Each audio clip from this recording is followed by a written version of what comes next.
fantastic man and a fantastic general, by the way. But he's a great president, and I want to thank Egypt and all of your representatives for treating us all so well. Thank you very much. So we're going to be signing, and we're really representative of a whole group of nations, and they're sitting behind us, and you know most of them. I can tell you this guy's got so much money. They all have so much money. There's more money and power sitting behind us. I love that they're behind us. They've never been sitting behind anybody before. This is a unique position for them, but they are seriously, they're among the most powerful countries in the world, the richest countries in the world, and there's never been really an assemblage like what we have today. I don't think, Tamim, I've never seen it anyway. And I want to thank everybody for being with us. Here's a man, I just solved the war for him. Azerbaijan. Right? Did I do a good job? Where's your compatriot here? Where is Arias? You two guys are still getting along, right? They fought for 32 years. In about 1 hour, we settled it, right? And they like each other now, too. It's good. That's great. I think it's great. Well, I want to thank everybody for being here. We have Italy. She's a very strong ruler. She's doing a great job. You're doing a great job. Thank you very much. There's so many, but we're actually going to be making a speech after this, so this is just a very important signing, but we're doing a signing, then we're doing a speech, and then I may stay behind with the leaders just to talk about that, some things without the press, without the media. But I want to thank the media for you've been so respectful on this deal. You know the importance of the deal, and I really, it was so pleasant to watch. I was on the plane for quite a while listening to the various newscasts, and they were all fair. They were talking about how incredible this is. This is an incredible day for the world, let alone the Middle East. So I just wanted to thank the media. They really treated it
Please.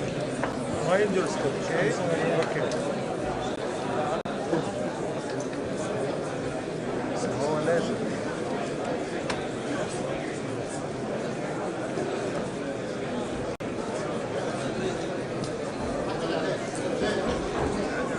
Rasha, olan şnuru, please give me one.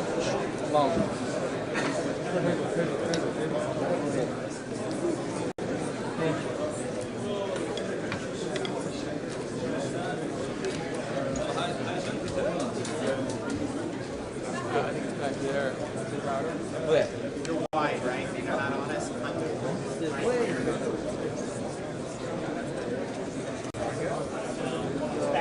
Back there.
N'oublie pas de...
It was just. Not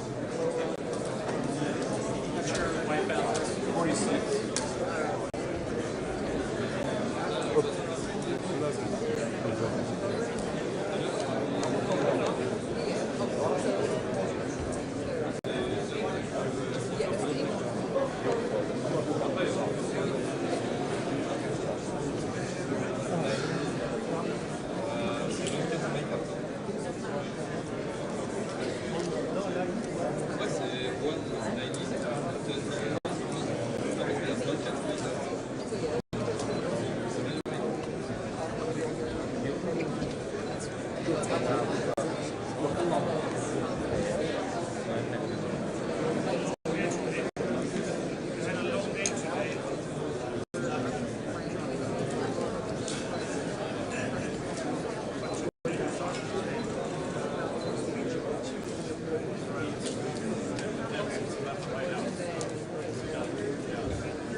we can only do it when you're sitting.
الفتاح السيسي رئيس جمهورية مصر العربية. His Excellency President Abdel Fattah Sisi, the President of the Arab Republic of Egypt.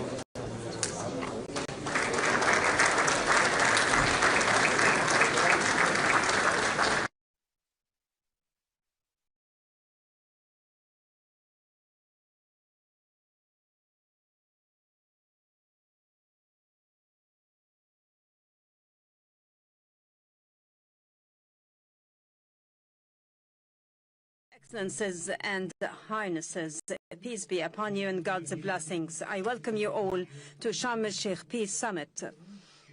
At this historic milestone, where we all together have witnessed the reaching of Sharm el-Sheikh agreement on ending war in Gaza, and the birth of a glimpse of hope that such deal ends an agonizing chapter in the history of mankind and opens the door, ushering in a new era of peace and stability in the Middle East. The deal offers a better morrow to the conflict-fatigued and strained regional populations. And now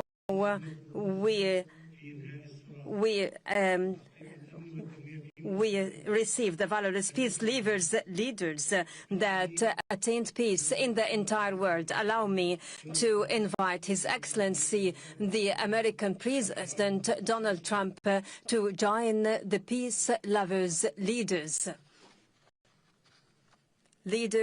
who advocate for peace in the world.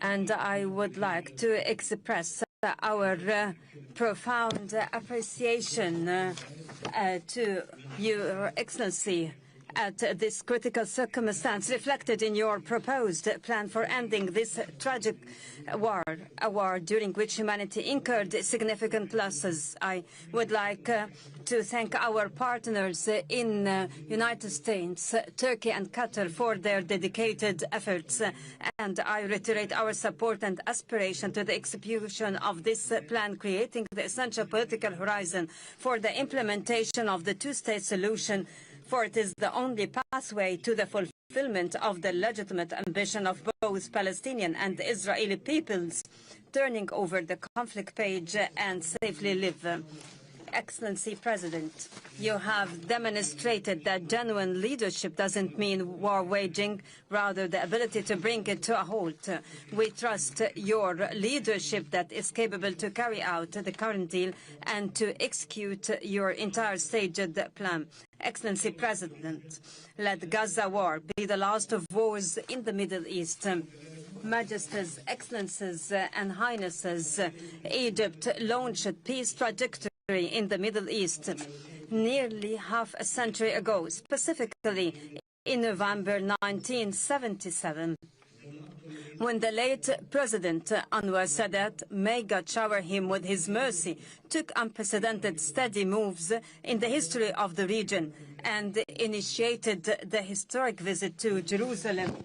Since that moment, Egypt has established a new era, granting posterities a chance for life, and proved that people's security is not only realized by military force. Today, Egypt along with its sisterly Arab and Islamic states, reiterate that peace remains our strategic option. Experience showed over the past decades that this option cannot be founded except through just and equal rights.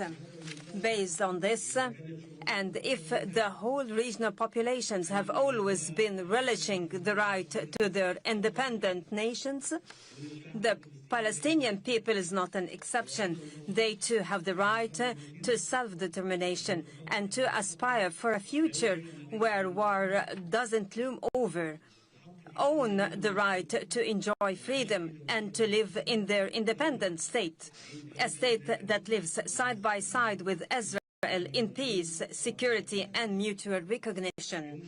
Peace is not only crafted by governments, but also built by peoples when they realize that yesterday's rivals could be tomorrow's partners. I avail this opportunity to appeal to the Israeli people. I say, let us turn this historic moment into a new beginning of just and peaceful coexistence prevalent life. Allow us to look forward together to a better future for the sons of our nations. Together, stretch out our hands for our cooperation towards a just and durable peace for the entire regional populations. Excellency President Trump, let us pause at the scenes of overwhelming relief and happiness, whether down the streets in Gaza or in Israel alike, or in the entire world after reaching the war-ending agreement. Thanks to your wise initiative, it is another evidence to the people's option is peace. We value as well your interest in resuming life in Gaza. Egypt will work with the United States and in coordination with all partners during the forthcoming days to lay down the common grounds for proceeding towards the Strip reconstruction without delay.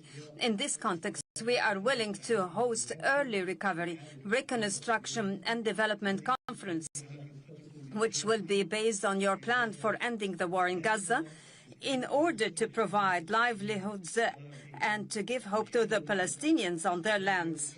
Peace cannot be completed until hands are extended for rebuilding in the aftermath of devastation. Majesties, Excellencies, and Highnesses, we look ahead to a bright future to our region, as its cities are built on hope rather on burying the memories of its inhabitants under the rubble. We have a unique and historic opportunity at hand. It might be the last to come to a Middle East free from whatever menacing its stability and progress. A Middle East where its populations relish peace and decent existence within its secured borders and safeguarded rights. A Middle East that is invincible to terrorism and radicalization. A Middle East free from mass destructive weapons. This is the very new Middle East that Egypt envisions to be embedded in collaboration with regional and international partners. Today's agreement paves the way for that, and it should be cemented and implemented in all its stages, and to reach the implementation of the two-state solution, ensuring our joint vision, exemplifying coexistence among the regional populations, even exemplifying integration among all its states. Honorable attendees, before I conclude my speech, and in appreciation to President Donald Trump's efforts, I would like to declare before the August attendees Egypt's decree to decorate His Excellency with the Order of the Nile, the highest state honor among Egyptian decorations. It is awarded to heads of states and to those who render great services to humankind. Thank you all.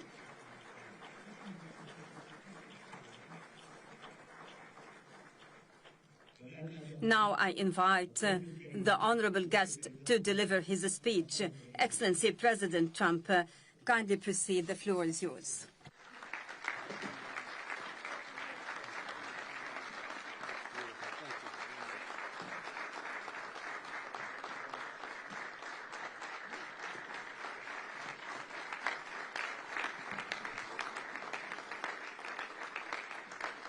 Well, thank you very much, and that was a great honor. I appreciate it very much, Mr. President. Mr. General, Mr. President, great General, great President, thank you very much. This is the day that people across the region and around the world have been working.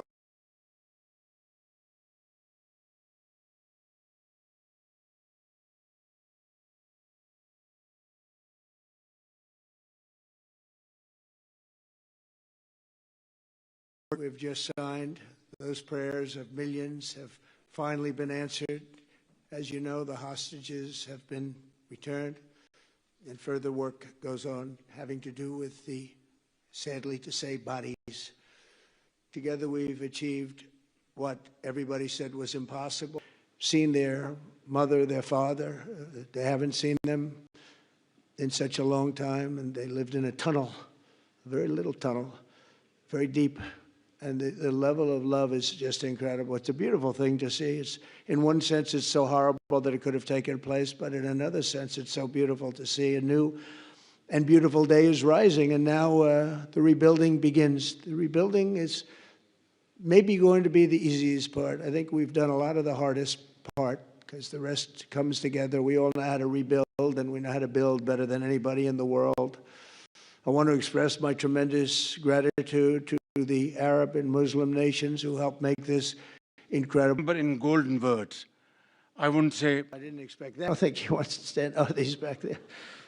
Well, we have Norway. Oman, again, we have Paraguay. We have really fantastic Middle East, and this has been going for many, many decades. I've read it many times that World War III will begin in the Middle East. It's not going to happen. That's not going to happen. There was a time that you would have thought it could have, but it's not going to happen. There won't be World War III, hopefully at all, but it's not going to start in the Middle East. We're not going to have a World War III if we're smart. There'll never be a World War III. Our work begins right here and right now. From ancient times, this region has been extraordinarily mixed with respect to people, culture, religions, all of the different elements of national character.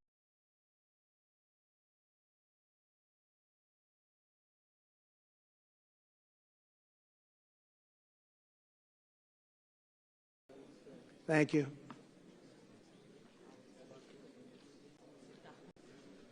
Thanks. See you on that? I'm glad you upgraded me to president. Oh, did I say? Great stuff. Get out of here if all I need is those cables unplugged. Okay. Yeah. You can unplug my cables. Tu peux te dévancer avant. Tu peux dévancer le mien aussi. Oui, là. Merci beaucoup. So thank you, everybody. Oui. Ah oui? So to the leaders, I just want to thank you very much for being here. We'll be meeting again. We're going to be drawing some names if you want to get involved on the board of peace. You'll let us know. And I just want to thank everybody. This is really a special occasion. Thank you all very much. We'll see you soon. Thank you. Thank you very much.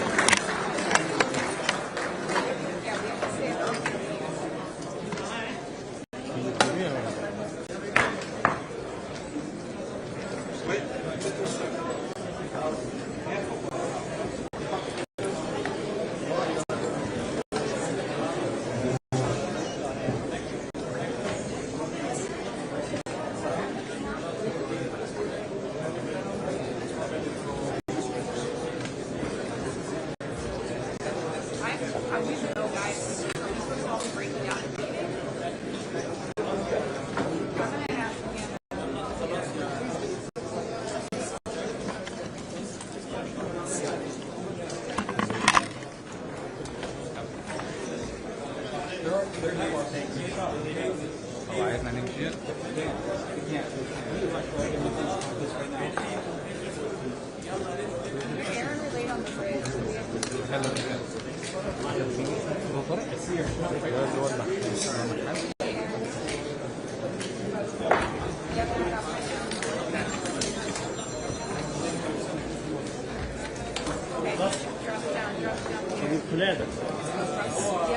شكله مش عايز يلبس. تفهم انت ايه كده؟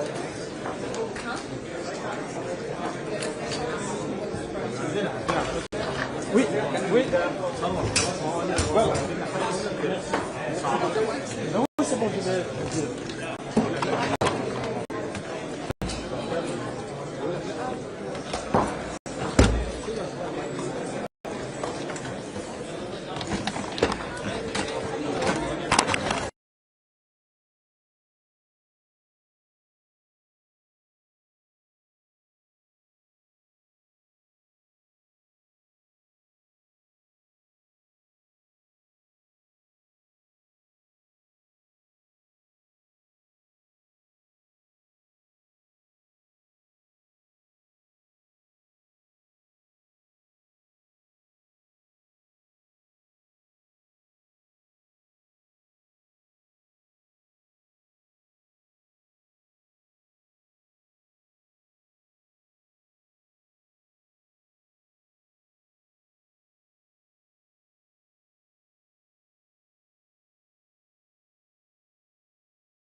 From the dawn of civilization, Egypt has been a storyteller to the world. Its monuments, its art, and its timeless wisdom continue to shape human identity. Every stone, every inscription, every legacy teaches us a lesson.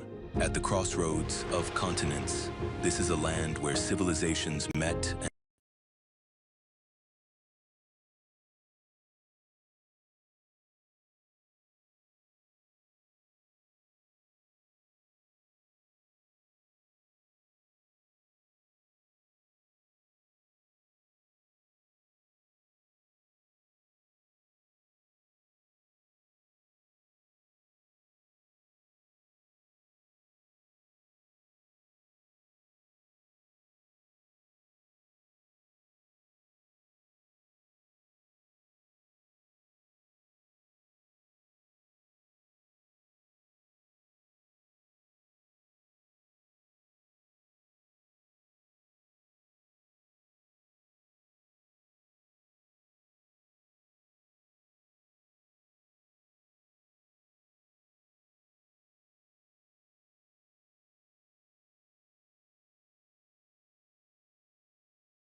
Comme prévu la conférence, et je veux ici redire à la fin de cette journée la joie, le bonheur partagé, d'abord de voir le cessez-le-feu respecté, ensuite de voir les otages libérés.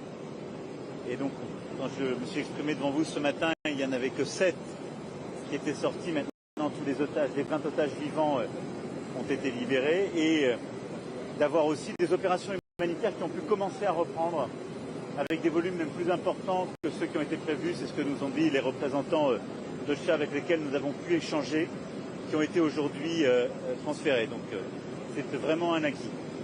J'ai pu aujourd'hui avoir plusieurs réunions bilatérales avec les dirigeants de la région. Évidemment le président Mahmoud Abbas, le président d'Irak, le roi de Jordanie, l'émir du Qatar, évidemment le président Sisi. Et nous avons tenu une réunion de coordination euro-arabe assez longue avant que se tienne la conférence en fin de journée, qui a permis la signature et les discours du président Sisi et du président Trump. C'est aujourd'hui donc une vraie avancée, une étape décisive. Maintenant, nous nous sommes aussi mis en ordre de marche pour préparer la suite.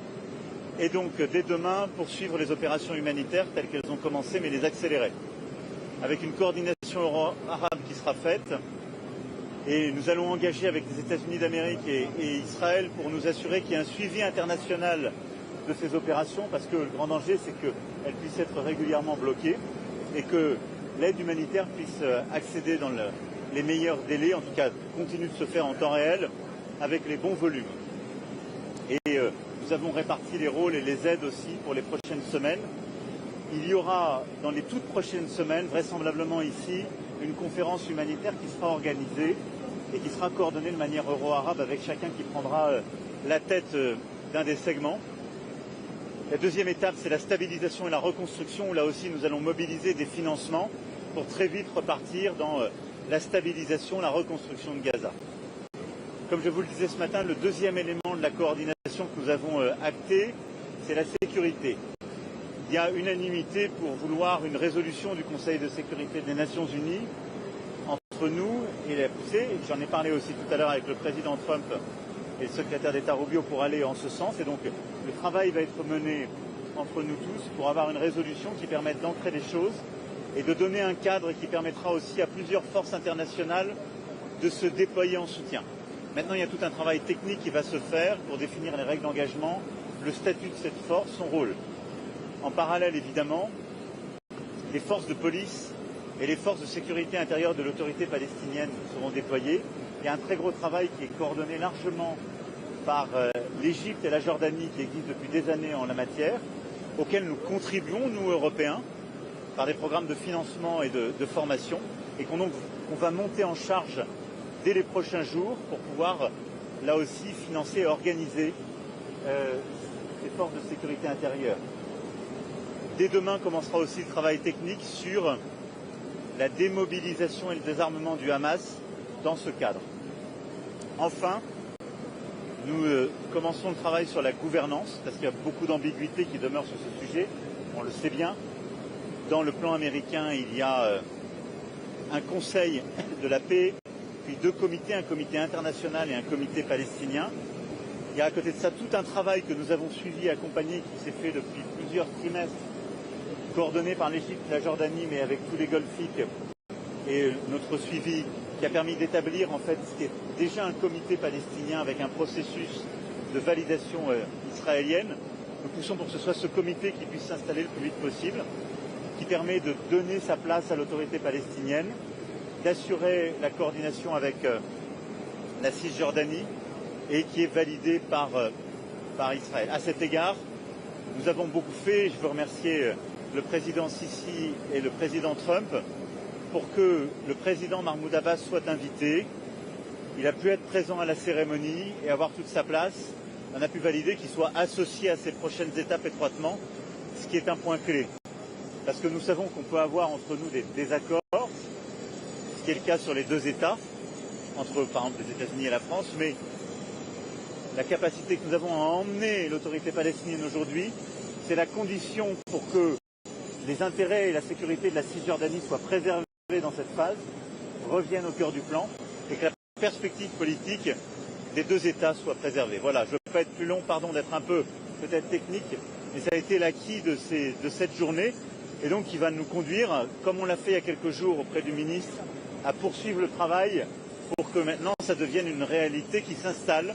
Et on voit il y a encore beaucoup d'étapes devant nous, donc c'est une journée historique, c'est une journée historique pour les otages, leurs familles, pour le peuple israélien, c'est une journée historique parce que c'est celle d'un nouveau cessez-le-feu, du retour de l'aide humanitaire et donc pour le peuple palestinien. Mais on doit encore écrire l'histoire avec beaucoup d'étapes à venir, donc il faut beaucoup d'humilité. Monsieur le Président, on vous a vu prendre Mahmoud Abbas par le bras pour l'accompagner auprès du président Trump. Est-ce qu'on doit en conclure que le président Trump n'avait pas vraiment envie d'avoir une photo avec lui? Écoutez, il l'a fait de très bon cœur et je pense qu'il y avait, il y a comme toujours des sujets de protocole, parfois de confusion qui se créent dans ces moments-là. En tout cas, il a été extrêmement amical et attentif à son égard. Et moi, je ne veux voir qu'une chose. Le président Sisi l'a invité, le président Trump l'a salué, l'a associé, il l'a salué dans son propos final et il a pu le saluer, c'est le plus important.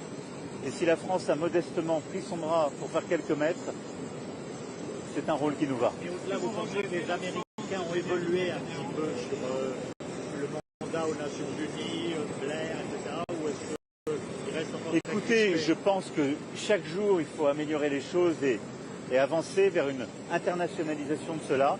Le rôle des Américains est clé, je l'ai dit moi-même il y a plusieurs semaines. Il n'y a qu'un pays au monde et qu'un dirigeant qui pouvait arrêter à Gaza le Premier ministre israélien et son armée, c'est les États-Unis d'Amérique. Il a décidé de le faire, c'est très important et c'est cette étape. Maintenant, les prochaines étapes doivent continuer de s'écrire avec les États-Unis d'Amérique, Israël, mais avec tous les pays de la région et les Européens et avec évidemment les Palestiniens. Non, je pense que le président Trump aime faire des opérations. J'ai un peu le même tempérament, donc je comprends très bien. Elle lui a sans doute proposé, a voulu un moment l'engager. Je pense qu'il y a aussi beaucoup de pays qui n'étaient pas prêts à ce qu'il y ait un format qui change. Je pense qu'il y avait beaucoup de dirigeants que ça mettait en porte-à-faux. Et donc je pense que c'était mieux de faire comme ça et que les choses ont été très bien organisées. C'était très bien que le président Trump puisse aller à la Knesset, avoir ses mots très forts, voir le Premier ministre Netanyahou et le président Herzog. Et je veux ici leur dire mon amitié, dire au peuple israélien l'amitié de la France et notre soulagement à leur côté. Puis qu'ils viennent ici à Sharm el-Sheikh, accueillis par le président Sisi, et qu'ils voient les leaders de la région, les Européens, d'autres leaders impliqués, du Canada à l'Indonésie, et qu'ils puissent avoir ce moment avec le président Abbas. C'était bien fait.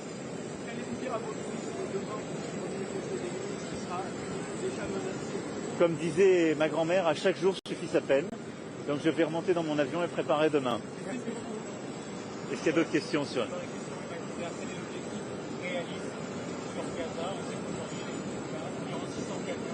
Alors on m'a dit, OCHA nous a dit qu'il y en avait sans doute un peu plus, 700 à 800. Dans le plan américain, on parle de 500 à 600. Ce qu'on sait, c'est qu'avant le début de la guerre, il en fallait à peu près 1000 pour tenir. Donc ça vous laisse clairement mesurer qu'il en faut beaucoup plus aujourd'hui. Je pense que personne ne sait véritablement la nature et la magnitude de ce qu'on aura à gérer sur le plan humanitaire. Parce qu'il y a de l'alimentation, de l'eau, des médicaments à envoyer. Il y a aussi beaucoup de blessés à sortir, de familles à prendre en charge dans les hôpitaux avec une grande solidarité de la région et de nous tous pour accompagner. Donc il faut être très humble, mais il est vraisemblable qu'il faudra dans cette phase plus d'un millier, plusieurs milliers sans doute de camions jour si on veut être au rendez-vous et des dispositifs hospitaliers mis à disposition. Pour finir, Monsieur le Président, est-ce que vous avez pu avancer sur qui va financer tout ça? Qui va financer l'aide humanitaire, les besoins de la France internationale? La communauté internationale sera au rendez-vous. C'est l'objectif de la conférence qui se tiendra ici. Et donc les pays de la région qui ont déjà fait beaucoup vont continuer de faire, de financer. Le Golfe, exactement. L'Égypte aura un rôle clé avec d'autres pays de la région pour accueillir dans leurs hôpitaux. Et les Européens aussi y participeront. Nous avons eu des efforts, je parle sous le contrôle du ministre, d'environ 100 millions d'euros par an depuis le début du conflit. On fera un peu plus même cette année. Et je ne compte pas là-dedans ce qu'on a fait avec nos déploiements sanitaires et nos ONG en plus, et nos militaires avec le Dixmude qui s'est déployé dès le début du conflit. Donc c'est une mobilisation internationale.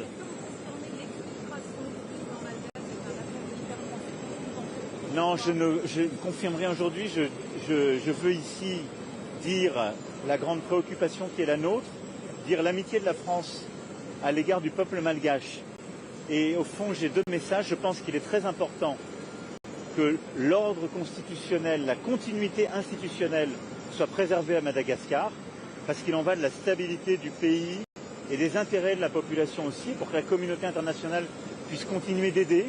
Parce que si l'ordre international et constitutionnel était rompu, on sait ce qui s'est passé, Madagascar l'a déjà vécu, ce serait évidemment les premières victimes serait la population. Et à côté de ça, je veux dire ici, comme partout, qu'on regarde la jeunesse de ces pays avec beaucoup d'admiration, d'affection. On a une jeunesse qui s'est exprimée, qui est politisée, qui veut vivre mieux. Et ça, c'est une très bonne chose. Il ne faut simplement pas qu'elle soit récupérée par des factions militaires ou des ingérences étrangères. Et donc là, je veux ici redire au nom de la France notre affection à l'égard de Madagascar, notre attention et notre affection à l'égard de cette jeunesse et notre grande vigilance aux côtés de l'Union africaine, de la SADC, pour que la continuité institutionnelle et l'ordre constitutionnel soient respectés. Monsieur le Président, lors de la justice viendra-t-elle sur ce qui s'est passé à Gaza? Pardon? La justice viendra-t-elle? Je souhaite, la France a toujours cru que l'impunité ne pouvait pas exister si on voulait que la justice se fasse. Et donc il le faudra. C'est aussi pour ça que j'ai toujours dit qu'il fallait que la justice internationale, ses enquêteurs, que le travail des journalistes puisse reprendre comme celui des humanitaires. Et dans les enjeux des prochains jours et des prochaines semaines, il y a évidemment la priorité humanitaire que j'évoquais. Mais il y a aussi le fait que les journalistes du monde entier puissent revenir faire leur travail à Gaza dans le bon ordre, en étant protégés, sans risquer leur vie, et puissent simplement partager la vérité de la situation. Et donc oui, étape par étape, mais c'est ce que la France souhaite. Et nous avons d'ailleurs toujours lutté contre toute forme d'impunité partout. Monsieur le Président, juste, on a l'impression que le Hamas refait surface un petit peu à Gaza, occupe un peu le vide. Est-ce que vous êtes inquiet Je suis toujours inquiet parce qu'on sait comment ça se passe avec les groupes terroristes. Il faut avoir là-dessus beaucoup d'humilité et beaucoup d'exigence. C'est aussi pour ça que je pense qu'il est très important d'avoir un suivi international extrêmement rigoureux. Et il y aura, nous le savons, dans les semaines, les mois qui viennent, des attaques terroristes, des déstabilisations, des moments qui seront très durs parce que on ne démantèle pas un groupe terroriste avec des milliers de combattants, des tunnels, des armements de cette nature du jour au lendemain. Et donc là-dessus, il faut qu'il y ait cette force de stabilisation internationale, qu'on se mobilise pour former et équiper l'autorité ad hoc avec les forces de sécurité palestiniennes, mais il faut aussi qu'il y ait un grand accompagnement. Nous avons nous-mêmes déployé des planificateurs pour aider et on mettra tous notre expertise. Les Britanniques, par exemple, dans notre réunion de cet après-midi, expliquaient qu'ils ont une grande expertise sur le début de le décommanding, pardon de le faire en mauvais anglais, parce qu'ils l'ont fait après le Good Friday Agreement sur l'ARE. Et tout ça est extrêmement complexe, ça va prendre du temps, mais il faut qu'on soit tous mobilisés, on le saura. La force internationale, d'après vous, devrait être déployée quand à Gaza? Je ne peux pas vous le dire ici sans parler en l'air. Je pense qu'il faut d'abord qu'on travaille ensemble sur quelles sont ces règles d'engagement, qui est prêt à s'y engager, comment on l'articule avec les forces de sécurité et la police, et qu'on ait un accord sur un texte. C'est ce qu'on travaille avec les Britanniques depuis plusieurs jours et semaines. On l'a partagé jeudi avec les autres Européens et les Golfiques et la Turquie. Et nous allons maintenant réengager avec les Américains. J'ai eu la discussion tout à l'heure avec le président Trump et le secrétaire d'État Rubio. Voilà. Merci beaucoup. Je vais devoir prendre l'avion. Merci. Oui, parce que c'est ce que nos compatriotes attendent pour eux-mêmes. C'est ce dont la France a besoin, c'est ce dont nos armées ont besoin. C'est ce dont le quotidien de nos Français ont besoin. Et donc j'ai confiance dans l'esprit de responsabilité de chacun pour y arriver. Merci à toutes et tous. Bon courage. Bon, bah, c'est bon, on a l'explication.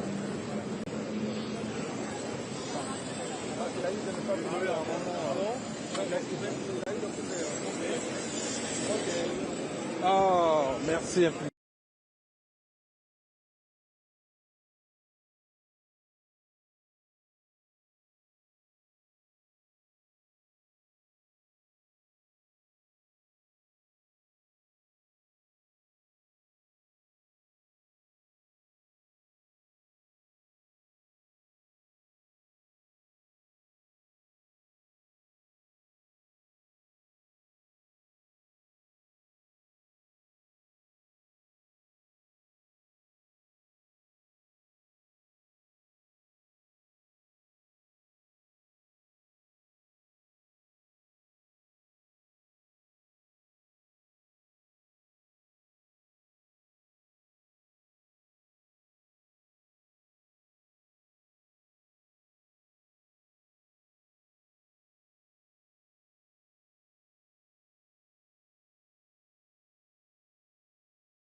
Nice to have you. There's a big announcement. We have a lot of big announcements. There's sort of all big announcements, actually. It's wonderful to be in the Oval Office. I think you probably like it the best. You like it the best for press conferences? I sort of do. But today I'm excited to announce another historic achievement in our quest to lower drug prices for all Americans. Prices have come way down. We've gotten prices way down for groceries, for oil especially. Today we broke $60 a barrel.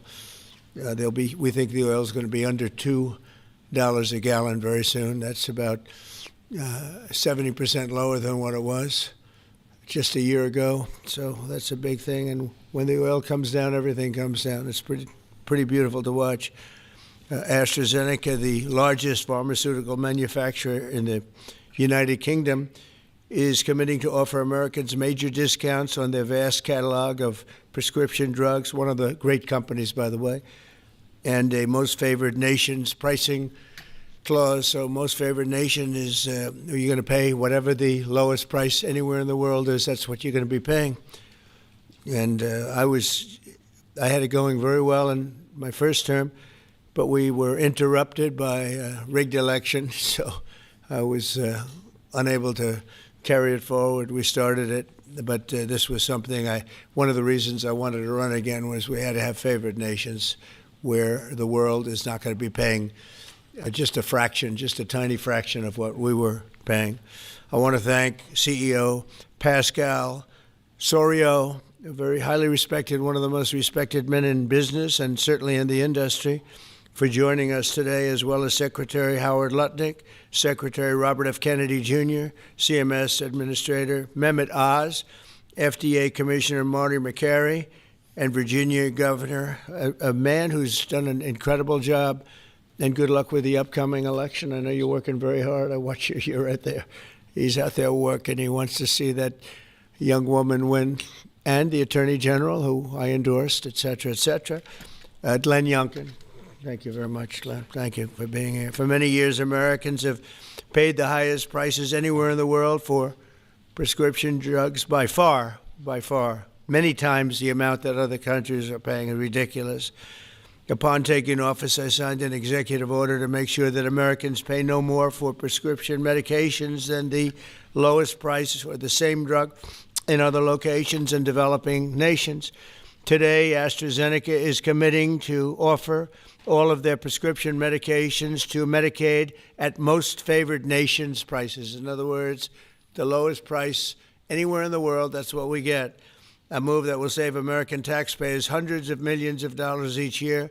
And I tell the story, Glenn, that in my first term, I had the honor of being the first president in 28 years to lower drug prices during the course of the year. And we actually did, and I was so proud of myself. We called a news conference. I announced it. It was 1/8 of 1%. 1/8 of 1%. Now drug prices are going to be going down 100%, 400%, 600%, 1,000% in some cases. But for 1/8 of a cent, Bobby, think of that. I was so proud because for 28 years, nobody had done it. And now it's, I think back to that, I said I shouldn't have had that news conference. But it is true. I was the only one that did it, but it was not very much. And now we're going to get, in some cases, 1,000% reduction. This is going to have a huge impact on everything from Social Security to Medicare to Medicaid, anything where they're buying any prescription drugs. It's going to have an incredible impact. It's going to lower itself greatly. AstraZeneca will also list many of their most popular drugs online at TrumpRx.gov. TrumpRx. I don't know why they put the name Trump. I did not tell them to do it, but I'm honored to let them do it. That's true, actually. That heavily reduced most favored nations cost. Americans can expect discounts, and as I said, it could be in many cases way over 100%.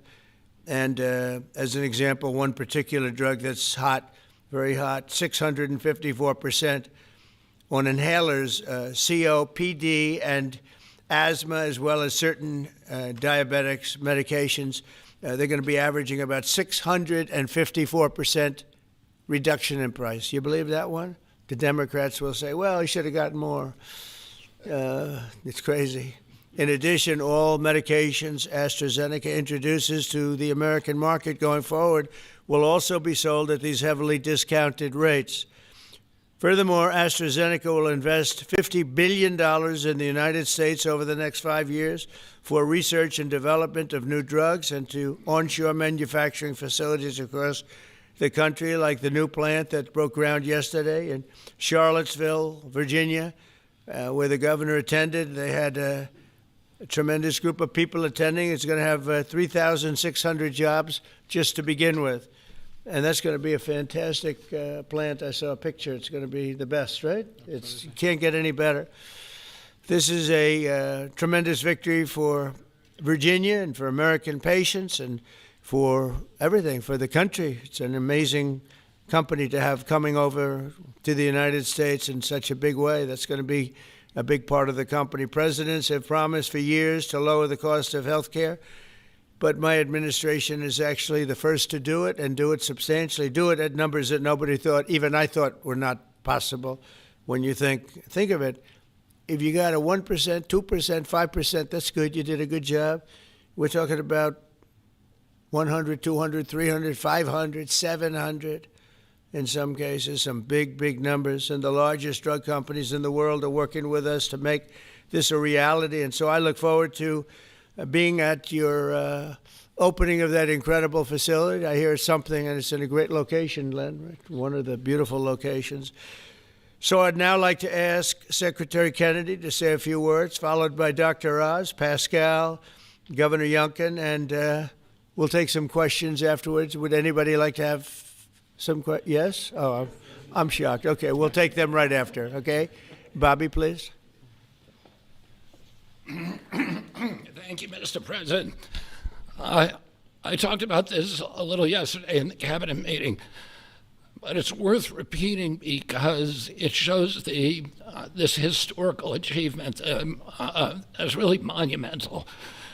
When I was in my confirmation process, virtually every Democratic senator showed me their preoccupation with making sure that we completed, that I was going to continue to get a commitment from me to continue the IRA drug price negotiations. That the IRA required the Democrats, while President Biden was in the first year of the IRA, to negotiate 10 drug prices down.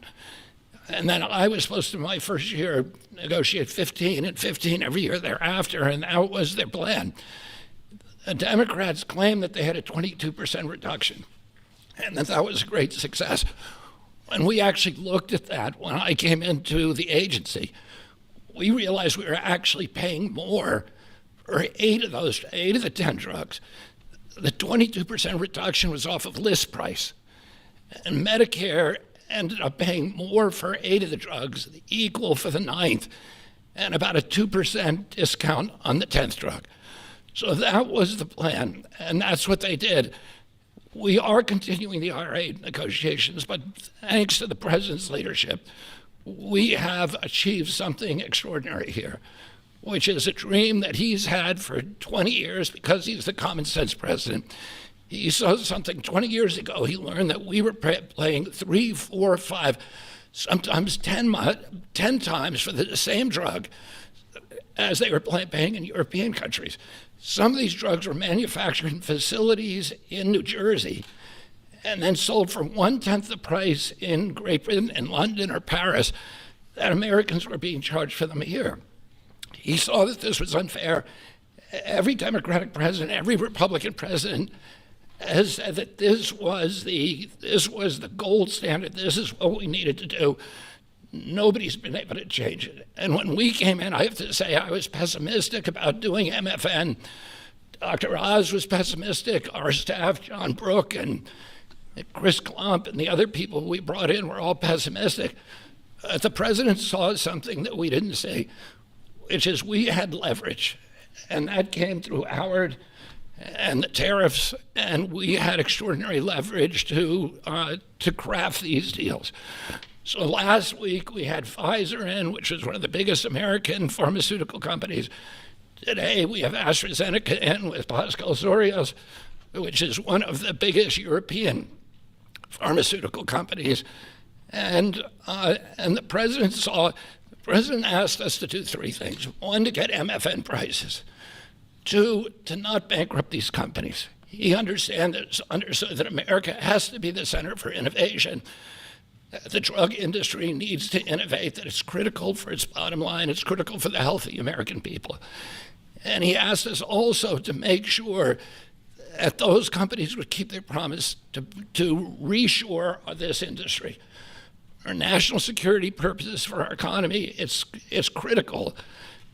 These companies are making these drugs in the United States. We were able to achieve all those things, and partially with the visionary help of Pascal, where is he?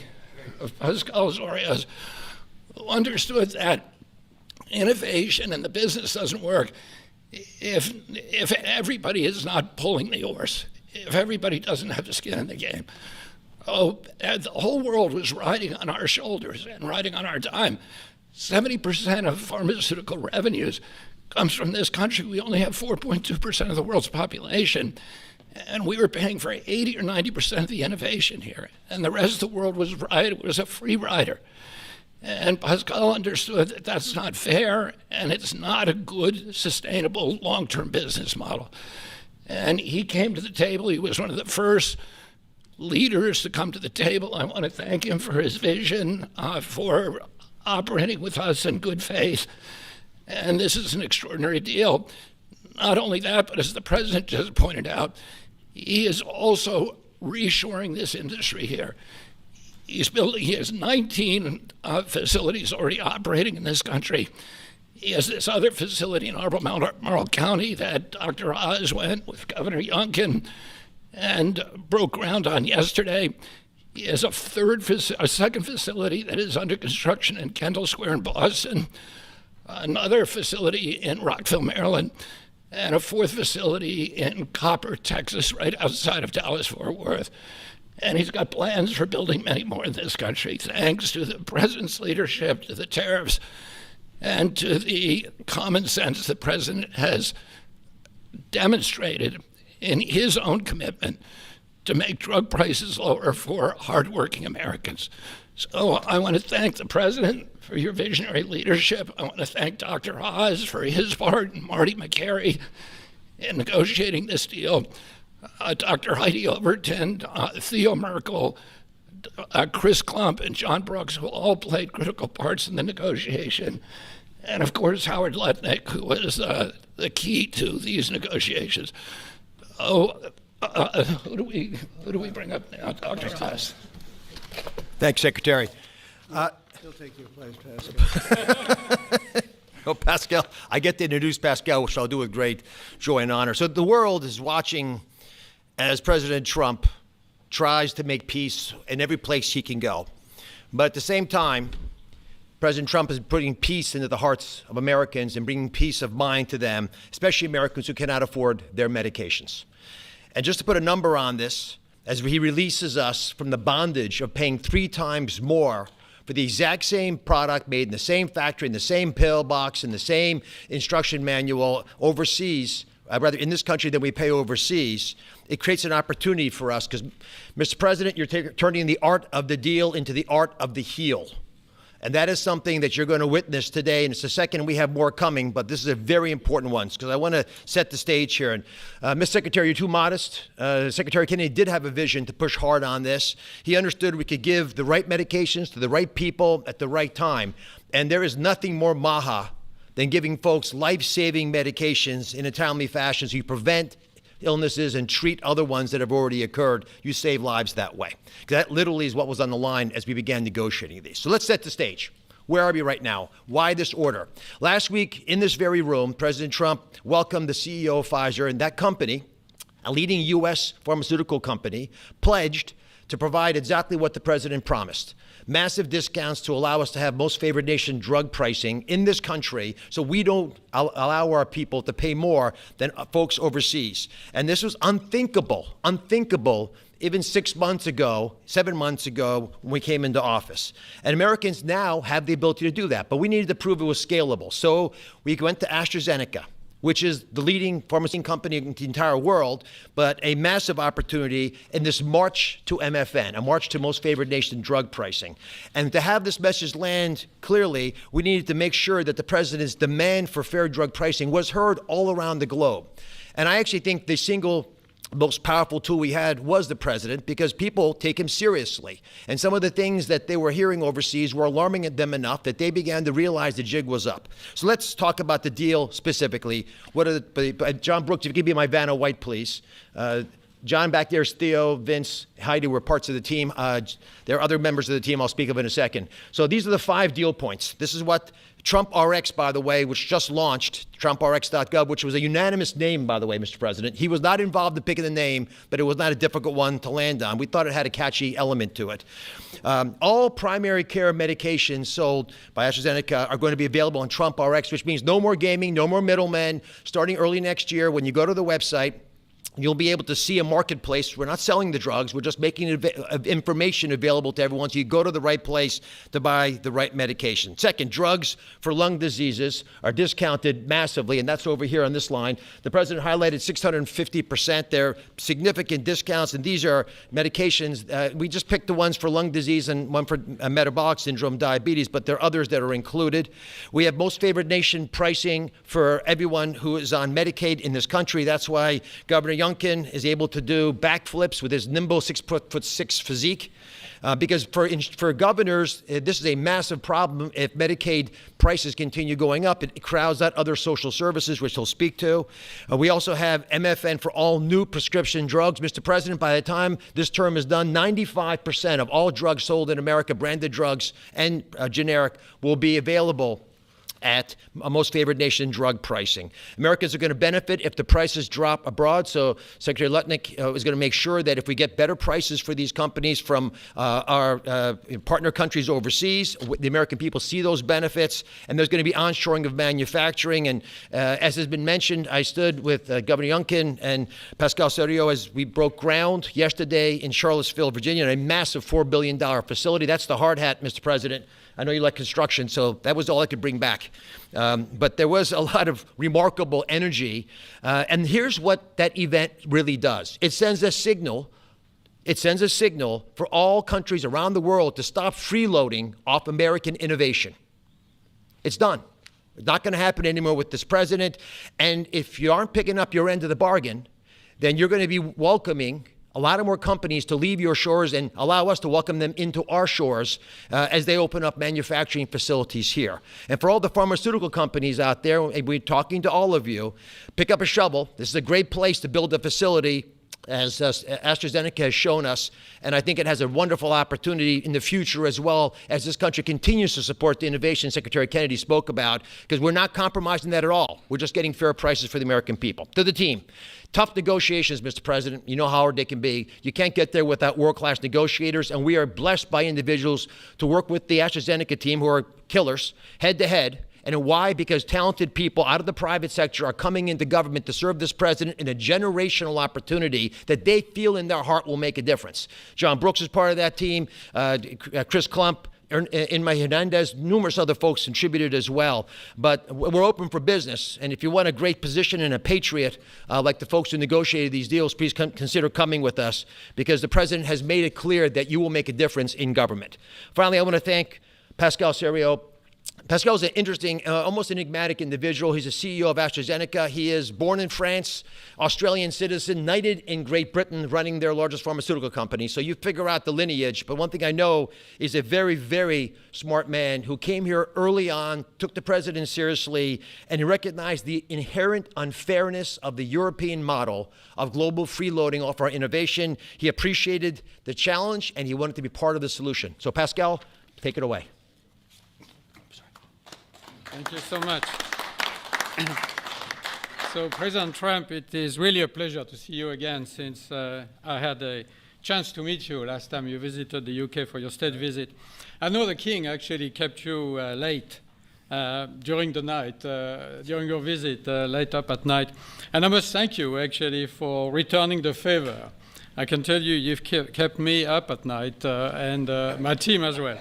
But it has been really worth it. It's been worth it because today I'm really excited to announce AstraZeneca's commitment to your vision for a healthy America.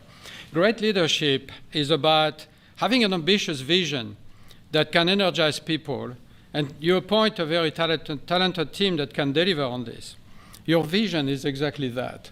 It is about lowering the price of medicines for American patients while ensuring that America remains a global powerhouse of innovation in biopharmaceuticals. And that's not easy to do. We need to keep inventing the technologies and the products that will cure disease. But you actually gave us a key, equalization. That's an important word. Yeah. You've assembled a remarkable team, actually, that together with us found a way to deliver on your vision. I would like to thank you, Mr. President, for your collaborative and your trusting approach throughout the discussion that led to this agreement. In addition, I would like to thank Secretary Lutnick, I'd like to thank Secretary Kennedy, Dr. Oz, and the CMS team, in particular John Brooks, who is here today, but also Chris Klump, for their very straightforward approach and their collaborative work that, together with my great team at AstraZeneca, enabled us to deliver this agreement today. It is an agreement that allows a number of wins. First of all, a great win for American patients. This agreement will deliver improved access to our medicines at a lower cost.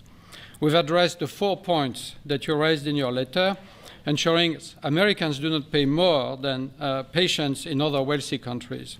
So it's a big win for patients and the healthcare system as a whole. But it's also a big win for the economy and for taxpayers, because it supports rebalancing the cost of innovation across wealthy nations. For too long, America has shouldered a disproportionate portion of the world's R&D cost for breakthrough medicines development. That imbalance is not sustainable. It had to change. And equalization levels the playing field, with wealthy nations contributing their fair share to the cost and the risk associated with biopharmaceuticals R&D. And I would say it's also a big win for state budgets because these Medicaid price reductions will have an immediate impact on Medicaid budgets and provide substantial relief to state budgets. Finally, your vision also secures America's strong position in life sciences and the onshoring of critical innovations and manufacturing. As a company, we will invest $50 million in manufacturing and in R&D. We already have a large presence in the United States. We have 19 sites, and we employ 25,000 people around the country. They're all developing the new generation of medicines. But we'll continue to increase our presence in this country. We're expanding our manufacturing footprint in Texas. We're building our second large R&D center in Kendall Square in Boston. We are building a cell therapy manufacturing plant in Rockville, Maryland, and there's more to come. So a lot of investment over the next few years. I want to say that I appreciate very much Secretary Lutnick granting us a 3-year tariff exemption to localize the remainder of our products. Most of our products are locally manufactured, but we need to transfer the remaining part to this country. And also for your great support to convince also other wealthy countries to share the cost of pharmaceutical innovation. It is an important part of this agreement, rebalancing and the cost around the country, around the world. Yesterday showcased our commitment to the United States with this $4.5 billion investment in the beautiful Commonwealth of Virginia to manufacture what we call API, active ingredients for our medicines, but also antibody-drug conjugates that are such a critical part of the future treatment of cancer care, what is called smart chemotherapy, targeted chemotherapy. I want to thank Dr. Oz for joining us for the groundbreaking ceremony near Charlottesville, together with Governor Youngkin. And I actually love your AstraZeneca hat. I know you wanted to bring a shovel, but didn't make it to this beautiful room. I have to say it has been a great pleasure to work with Governor Youngkin and his team, in particular Secretary Segura, on this investment. Like you, President Trump, they are deal makers that move at the speed of business. And it's very important for us company to be able to work with people who understand who we are and move very fast. Our new facility will be a great example of Virginia supporting domestic production of medicines for America enhancing national security in pharmaceutical supply, but also create thousands of highly skilled jobs. Governor Youngkin gave me a beautiful Virginia flag that we will proudly fly alongside the American flag in front of our new facility. So AstraZeneca's commitment to the United States is very strong, and this agreement ensures we'll make an even bigger difference for American patients. So, Mr. President, thank you again for welcoming me in this beautiful office and for making this moment possible. Thank you so much. Pascal. Thank you very much. Over to you, Glenn. Well, first of all, I just want to thank everyone for celebrating this landmark moment. This landmark moment is not just a moment to announce a new way to buy less expensive life-saving medicine, but it is a step function change in the way that Virginians and Americans can access medicines. And it is a step function change because historically there was an opaque pricing mechanism that had so many people standing between the manufacturers and the patients that no one knew really what it cost. Well, now we can go direct to consumers. And that's what Trump RX is all about, going direct to consumers, where a consumer can come and find that particular medication that they need and go direct to the company and get the best possible price. Second of all, the most favored nation clause is a groundbreaking moment. It's a groundbreaking moment because, as you've heard, that American customers have been paying 3, 4, 5 times what international customers have been paying. That is just not fair.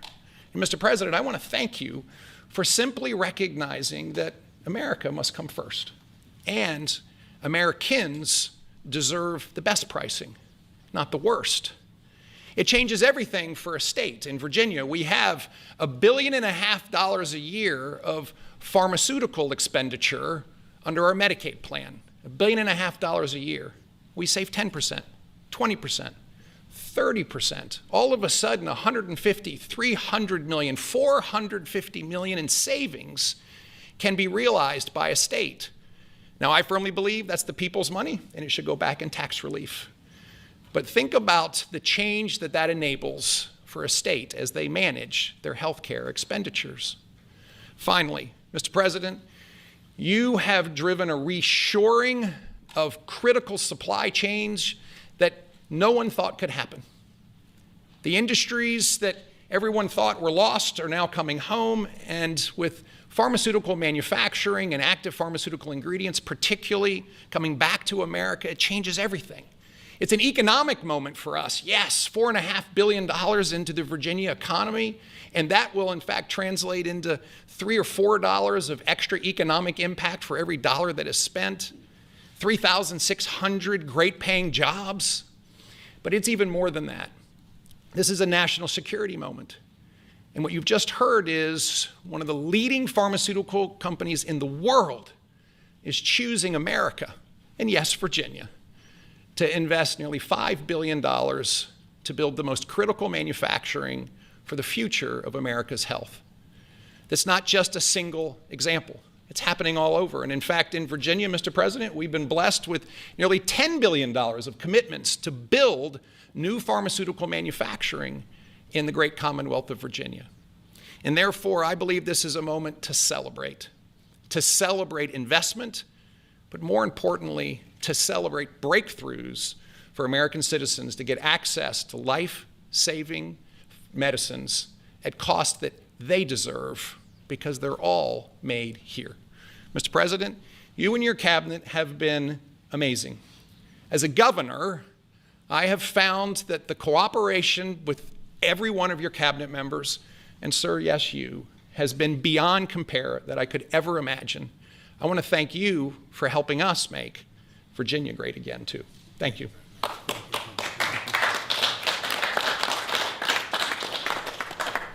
So we have, at this moment, I think we just cracked $18 trillion in commitments and investments in our country. As an example, the last administration was far less than $1 trillion for 4 years. We're at plus $18 trillion for 8 months. There's never been anything like it in history, in any country, anywhere in the world. So that's great. But maybe for purposes of this, more importantly, we're going to bring drug prices down at numbers that nobody ever thought possible, Glenn. I think nobody ever even thought it was possible. So we're going to be doing a lot of business, but we're going to be also numbers that when you're 2, 3, 4, 500% less. I just noticed one of them over here, 654% discount. 654. The laggard is 98%, right? 9, is that what? Wow, 96, 230%, but 654, and we have some that top that by a lot. So it's really going to be incredible, and that's going to be so good for Medicaid and Medicare and everything. Frankly, for your life, it's going to be so good. So nobody ever thought they were going to see. And don't let Democrats take the credit, because they'll try. They'll say, "Oh, we worked so hard on it." They didn't work hard. They did. They obstructed. They actually did the opposite. So that's really more important than even the tremendous investments being made in our country. But think of it: we cracked 18 trillion with a T, trillion dollars, and frankly, 1 trillion for 4 years wasn't that bad. He did less than a trillion, but we did that in a period of 8 months. So it's pretty record-shattering by many trillions of dollars. Any country, no matter what country you're talking about, nobody's done numbers like that. So thank you all for being here. Do you want to have a couple of questions? Yeah, please. Mr. President, one on this, if I could, one on China, if I may. First on this, could you have brought these pharmaceutical companies to the table without that 100% tariff which you imposed? Well, it's not 100%. You're talking about China might be 100%. No, I'm talking about the 100% you imposed on pharmaceuticals for that sector. I would never have been able to bring them. Now, I'm not sure that Pascal would like to say, but behind the scenes he did say tariffs were a big reason he came here, and also the fact he loved Virginia. He liked this guy. He liked me. I think the November 5th election was a very important date.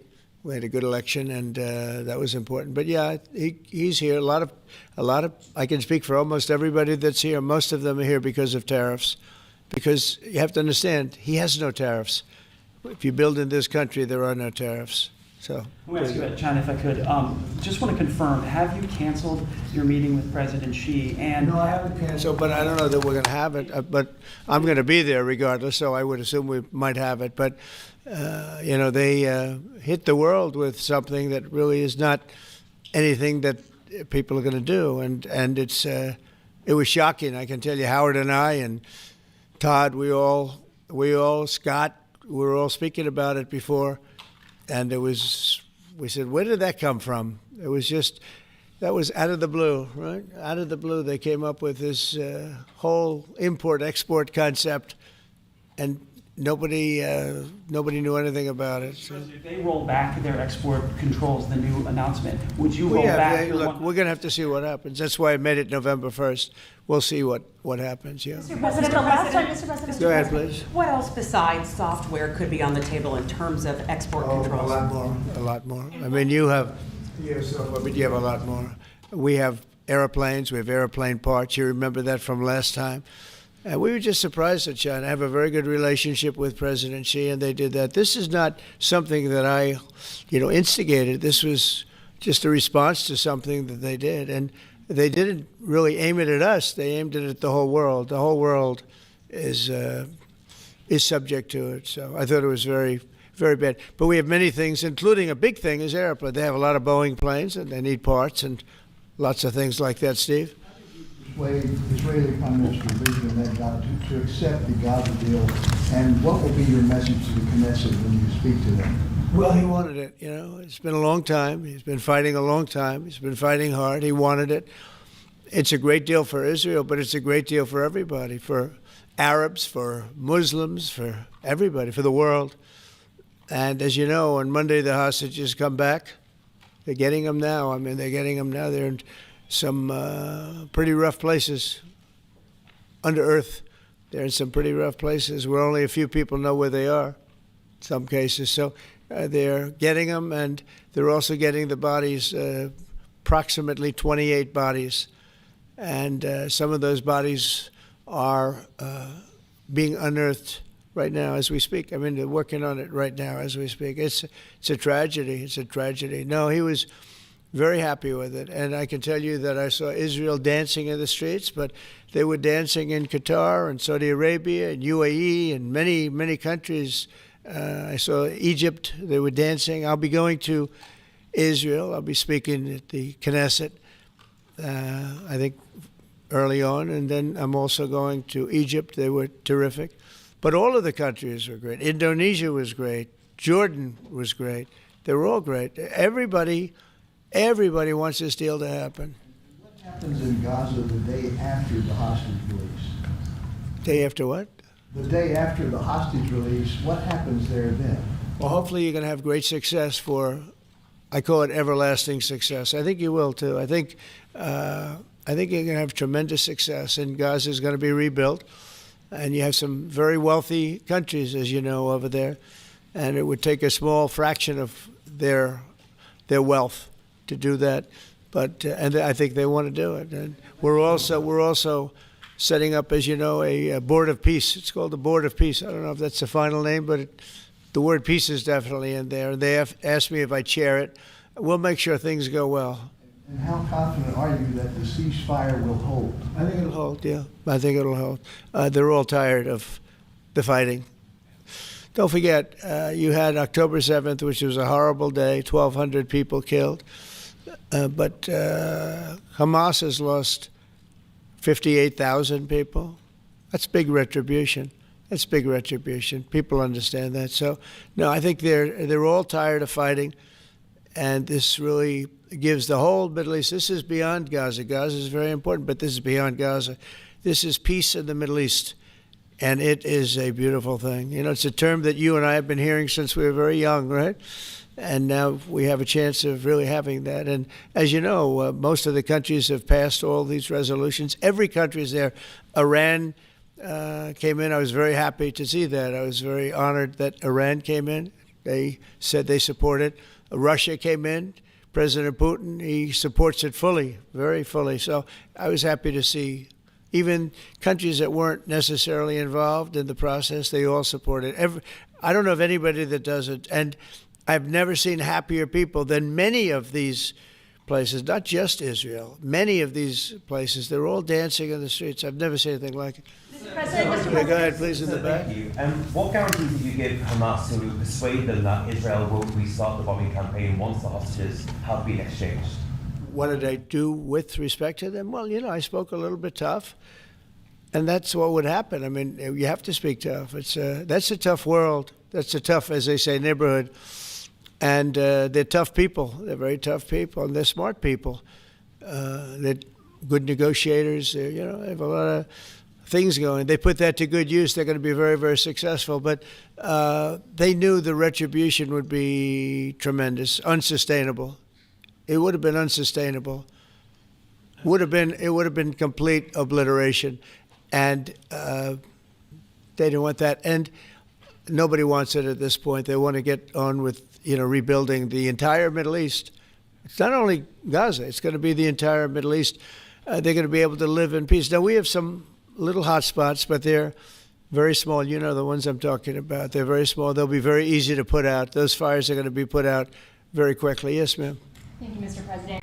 Talking about the Middle East still, going to the phases that come after this first phase, is there consensus on the additional points in your plan, or are the details still being fine-tuned? I think there is consensus on most of it, and some of the details, like anything else, will be worked out, because you'll find out that when you're sitting in a beautiful room in Egypt, it's easy to work something out, but then sometimes it doesn't work from a practical standpoint. So certain little things, but for the most part, there's consensus, yes. Do you intend to hash that out when you're in Egypt? I might, yeah. I mean, I'll be there because I'll be going to, I'll go to Cairo. I think that's where we're going, as opposed to the place of the signing. And we have a lot of leaders from all over the world coming too. They've been invited. And then I'm coming back, I believe it's Tuesday night, for Charlie Kirk, a friend of mine, a friend of all of ours, a friend of a lot of the people right here.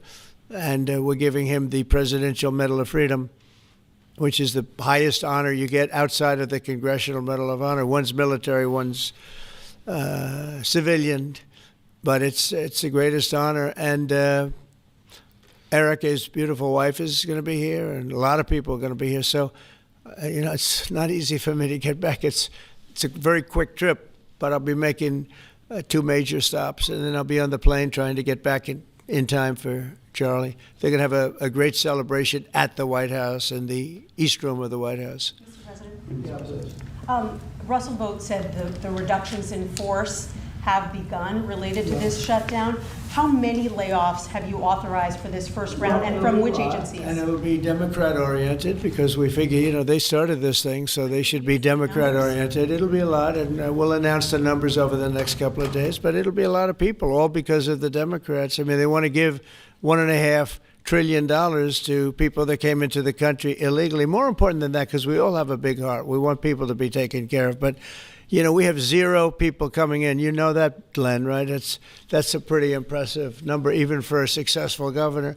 But we've had, for the last 4 months, 0 people coming in illegally. They're coming in, but they're coming in legally. They're coming in through a process that's really a really good process right now, because we want people to come in, but they have to come in legally. So what we're doing is, as these different groups come due, we're going to make a determination. Do we want them or not? And I must tell you, a lot of them happen to be Democrat-oriented. These are people that the Democrats wanted, that in many cases were not appropriate. We fought them at the time, and it was ultimately signed in. And some of these people, these are largely people that the Democrats want.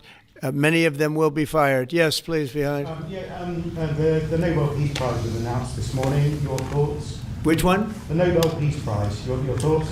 Look, including a very big one, and I'm not sure, when you say big, it's certainly, I think, to the mind of most, the most important deal ever made in terms of peace. But the one we just signed, it's been signed, sealed, and it's going to start taking place now. It's already started. Monday's going to be a very big day when the hostages come back. But I made 8 deals, transactions of wars. One was 31 years going on. 10 million people were killed. One was 34 years. One was 36, 37. One was 10. One was just starting. 2 were just starting, actually, but they were well on their way. In the case of India and Pakistan, 7 planes were shot down. It was a bad one. And I did it largely through trade. I mean, that one, numerous of them. I talked tariffs. I said, look, if you're going to do that, we're going to put very big tariffs on your country. And they were both great. They stopped fighting, and there were 2 nuclear powers. So, they're all big. They're every one of them big. You take a look at the Congo. You take a look at the Congo and Rwanda. 10 million people killed over a long period of time. Got that one solved. We did a total of 8 as of this. 2 days ago, I would have said 7, which I did say, but the other one was signed up, sealed. As you know, Israel signed it just now. They signed it and they approved it today, their parliament. And it's a great honor to be involved with so many. So the person who actually got the Nobel Prize called me and said, I'm accepting this in honor of you because you really deserved it. A very nice thing to do. I didn't say then give it to me, though. I think she might have. She was very nice. And I've been helping her along the way. They need a lot of help in Venezuela. It's a basic disaster. So, and you could also say it was given out for 24, and I was running for office in 24. All of the transactions that we did in terms of closing, but there are those that say we did so much that they should have done it, but I'm happy because I saved millions of lives, many millions of lives. And speaking of somebody that saves lives, don't ever play golf with it, because Keegan Bradley just walked in, one of the greatest golfers in the world, the captain of the Ryder Cup. And man, I'll tell you, you did a good job. You almost came back. I turned on, I said, I sort of turned off. It wasn't looking good. And then a little while later, I turned on. I said, you guys might make that would have been the miracle. What a great job. He's respected by those golfers like nobody. And I just want to compliment you, Keegan. That was an incredible job. Right here, we have a lot of unfriendly fake news media. And he's not used to that. He's used to getting only good publicity, I think, Howard. These are all golfers. But you're some golfer, I'll tell you that, and some leader. Thank you very much. Great job. Thank you, Keegan. Mr. President, on China. Yeah, please. On immigration, ICE are making arrests, targeted arrests at courthouses in New York City and around the country. Criminals, they're arresting criminals, that's right. Yeah, go ahead. I'm happy about it. I want them to arrest criminals. And if you take a look at D.C., a year ago, D.C. was our great capital was a very unsafe place. You know that. Some of you were mugged and talk openly about it. Some of the media was mugged. But right now, D.C. is one of the safest places in the whole country. The restaurants are booming. They're opening up new restaurants. The restaurants were all closing. Now you can't get into a restaurant. They're opening up new restaurants. It took 12 days for us. We sent in not politically correct military. We sent them in based on merit. You know, we won the case in the Supreme Court. Everything now is based on merit. Our country was founded on things based on merit. Like Keegan Bradley's not going to be playing golf if he wasn't a great player. If he shoots lower scores, boy, there's no more merit system than that one, Keegan, right? If you miss a putt, they don't say, oh, that's okay, let's take it again, do they? No, it's based on merit. Everything's based on merit. And we're back to the merit system. And when they saw that military is all about merit. They're big, strong people that they're patriots too. And you take a look at D.C., and now we're in Memphis, and Memphis was really crime-ridden. It was terrible. A lot of people being killed, and they say in 12 days they can't even believe how much better it is. And it'll take probably a month over there, and we're heading to Chicago because we want to save Chicago. Do you know they had over 4,000 people killed in Chicago over a short 4,000 people? And I have to watch this slob of a governor stand up and say that, well, everything's okay, we've got it under control. They had 4,000 people murdered over a very short period of time. There's not a city in the world, I don't believe, that can claim, you hear so much about different, I won't, embarrass anybody, like by saying Mexico City or by saying anywhere in Afghanistan. There's no place like that. And then I have to listen to the mayor who's got a 5% approval rate, maybe less. He's an incompetent man. And the governor's an incompetent guy. He's a guy that was thrown out of his family business like a dog. And I know his family very well.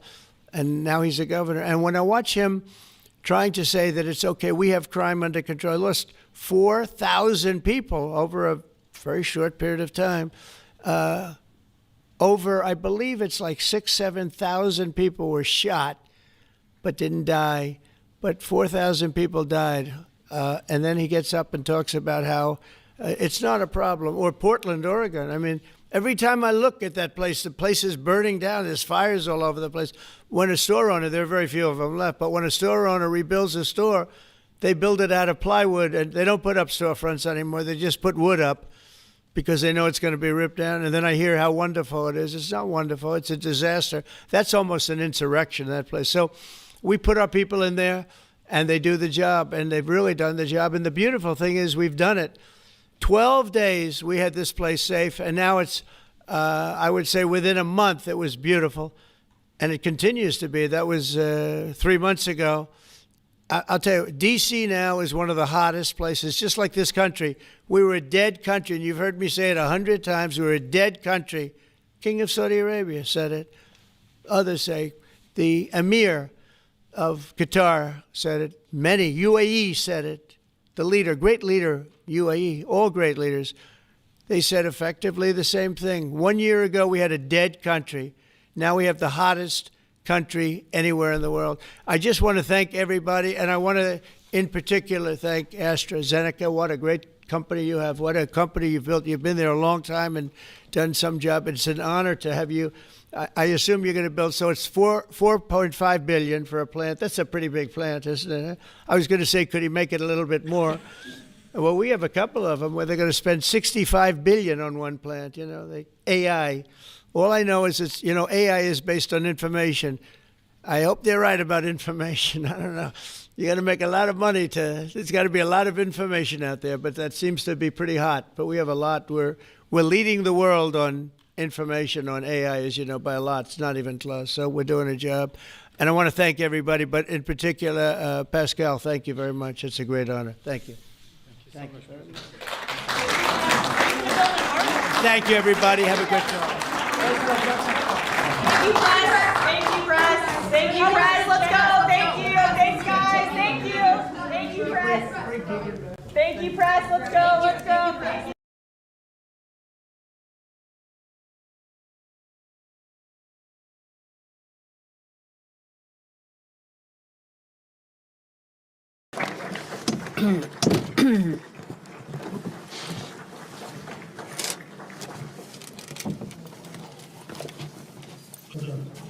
Kindly be seated.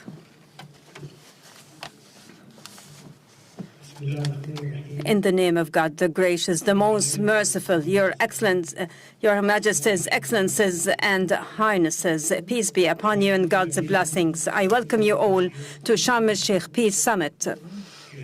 At this historic milestone, where we all together have witnessed the reaching of Sharm el-Sheikh agreement on ending war in Gaza, and the birth of a glimpse of hope that such deal ends an agonizing chapter in the history of mankind and opens the door, ushering in a new era of peace and stability in the Middle East. The deal offers a better morrow to the conflict-fatigued and strained regional populations. And now we receive the valorous peace leaders that attained peace in the entire world. Allow me to invite His Excellency, the American President Donald Trump, to join the peace lovers leaders who advocate for peace in the world.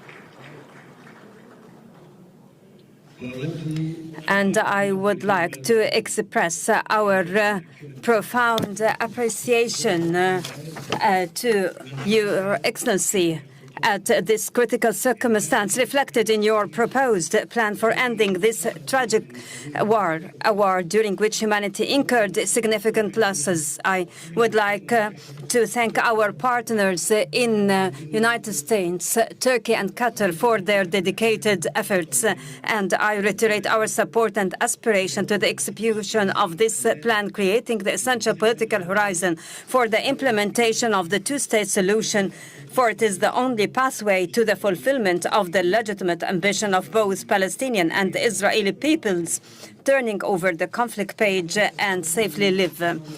Excellency President, you have demonstrated that genuine leadership doesn't mean war waging, rather the ability to bring it to a halt. We trust your leadership that is capable to carry out the current deal and to execute your entire staged plan. Excellency President, let Gaza war be the last of wars in the Middle East. Majesties, Excellencies, and Highnesses, Egypt launched peace trajectory in the Middle East nearly half a century ago, specifically in November 1977, when the late President Anwar Sadat, may God shower him with his mercy, took unprecedented steady moves in the history of the region and initiated the historic visit to Jerusalem. Since that moment, Egypt has established a new era, granting posterities a chance for life, and proved that people's security is not only realized by military force. Today, Egypt along with its sisterly Arab and Islamic states, reiterate that peace remains our strategic option. Experience showed over the past decades that this option cannot be founded except through just and equal rights.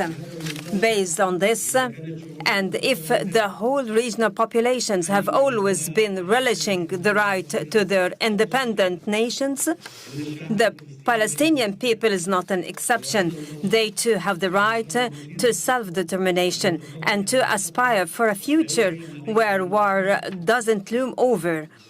own the right to enjoy freedom and to live in their independent state, a state that lives side by side with Israel in peace, security, and mutual recognition. Peace is not only crafted by governments, but also built by peoples when they realize that yesterday's rivals could be tomorrow's partners. I avail this opportunity to appeal to the Israeli people. I say, let us turn this historic moment into a new beginning of just and peaceful coexistence prevalent life. Allow us to look forward together to a better future for the sons of our nations. Together, stretch out our hands for our cooperation towards a just and durable peace for the entire regional populations. Excellency President Trump, let us pause at the scenes of overwhelming relief and happiness, whether down the streets in Gaza or in Israel alike, or in the entire world after reaching the war-ending agreement. Thanks to your wise initiative, it is another evidence to the people's option is peace. We value as well your interest in resuming life in Gaza. Egypt will work with the United States and in coordination with all partners during the forthcoming days to lay down the common grounds for proceeding towards the Strip reconstruction without delay. In this context, we are willing to host early recovery, reconstruction and development conference, which will be based on your plan for ending the war in Gaza, in order to provide livelihoods and to give hope to the Palestinians on their lands. Peace cannot be completed until hands are extended for rebuilding in the aftermath of devastation. Majesties, Excellencies, and Highnesses, we look ahead to a bright future to our region, as its cities are built on hope rather on burying the memories of its inhabitants under the rubble. We have a unique and historic opportunity at hand. It might be the last to come to a Middle East free from whatever menacing its stability and progress, a Middle East where its populations relish peace and decent existence within its secured borders and safeguarded rights. A Middle East that is invincible to terrorism and radicalization. A Middle East free from mass destructive weapons. This is the very new Middle East that Egypt envisions to be embedded in collaboration with regional and international partners. Today's agreement paves the way for that, and it should be cemented and implemented in all its stages, and to reach the implementation of the two-state solution, ensuring our joint vision, exemplifying coexistence among the regional populations, even exemplifying integration among all its states. Honorable attendees, before I conclude my speech, and in appreciation to President Donald Trump's efforts, I would like to declare before the August attendees Egypt's decree to decorate His Excellency with the Order of the Nile, the highest state honor among Egyptian decorations. It is awarded to heads of states and to those who render great services to humankind. Thank you all.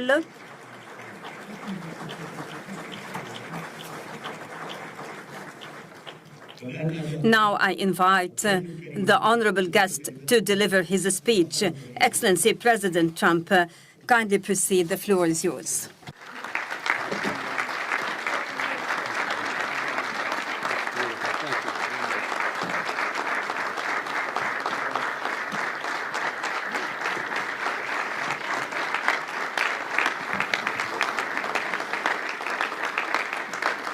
Well, thank you very much, and that was a great honor. I appreciate it very much, Mr. President. Mr. General, Mr. President, great General, great President, thank you very much. This is the day that people across the region and around the world have been working, striving, hoping, and praying for. They have done things over the last month that I think were really unthinkable. Nobody thought this could happen. With the historic agreement we've just signed, those prayers of millions have finally been answered. As you know, the hostages have been returned. and further work goes on having to do with the, sadly to say, bodies. Together we've achieved what everybody said was impossible. At long last, we have peace in the Middle East, and it's a very simple expression, peace in the Middle East, and we've heard it for many years, but nobody thought it could ever get there, and now we're there. I want to congratulate everybody sitting in these first few rows and standing behind me. I don't know why they chose to stand, but I promise I'll make it short, okay? We are not going to keep you standing for long. These are great leaders. After years of suffering and bloodshed, the war in Gaza is over. Humanitarian aid is now pouring in, including hundreds of truckloads of food, medical equipment, and other supplies, much of it paid for by people in this room. Civilians are returning to their homes. The hostages are reuniting. I mean, it's beautiful. I'm just watching it backstage. The level of love and sorrow, I've never seen anything like it. It's amazing when you see they haven't seen their mother, their father. They haven't seen them in such a long time, and they lived in a tunnel, a very little tunnel, very deep. And the level of love is just incredible. It's a beautiful thing to see. It's, in one sense, it's so horrible that it could have taken place, but in another sense, it's so beautiful to see. A new and beautiful day is rising, and now the rebuilding begins. The rebuilding is maybe going to be the easiest part. I think we've done a lot of the hardest part, because the rest comes together. We all know how to rebuild, and we know how to build better than anybody in the world. I want to express my tremendous gratitude to the Arab and Muslim nations who helped make this incredible breakthrough possible, and you really did. To President El-Sisi of Egypt, who is so generously hosting us today, and I want to thank you for the outstanding job your country is doing in so many different ways, and for helping us so much with this peace agreement. I also want to thank the President for the escort of 6 fighter jets. Oh, we looked out the window, we said, I hope they're friendly, and they turned out to be very friendly. But we had 3 on each side, and they are beauties right out of the great, really American manufacturing hub. We make the greatest military equipment in the world. We have the strongest military in the world by far. And I knew exactly what those planes were, and I knew exactly how much you paid for those planes, too. You paid a lot, but you got a pretty good deal. And they are great planes, and we just appreciate it. That was quite an escort in. That was very impressive. But Air Force One was really, it was covered with Egyptian desert just a few months ago. If you think about it, just a few months ago it was Egyptian desert, and now it was just a few feet off our window.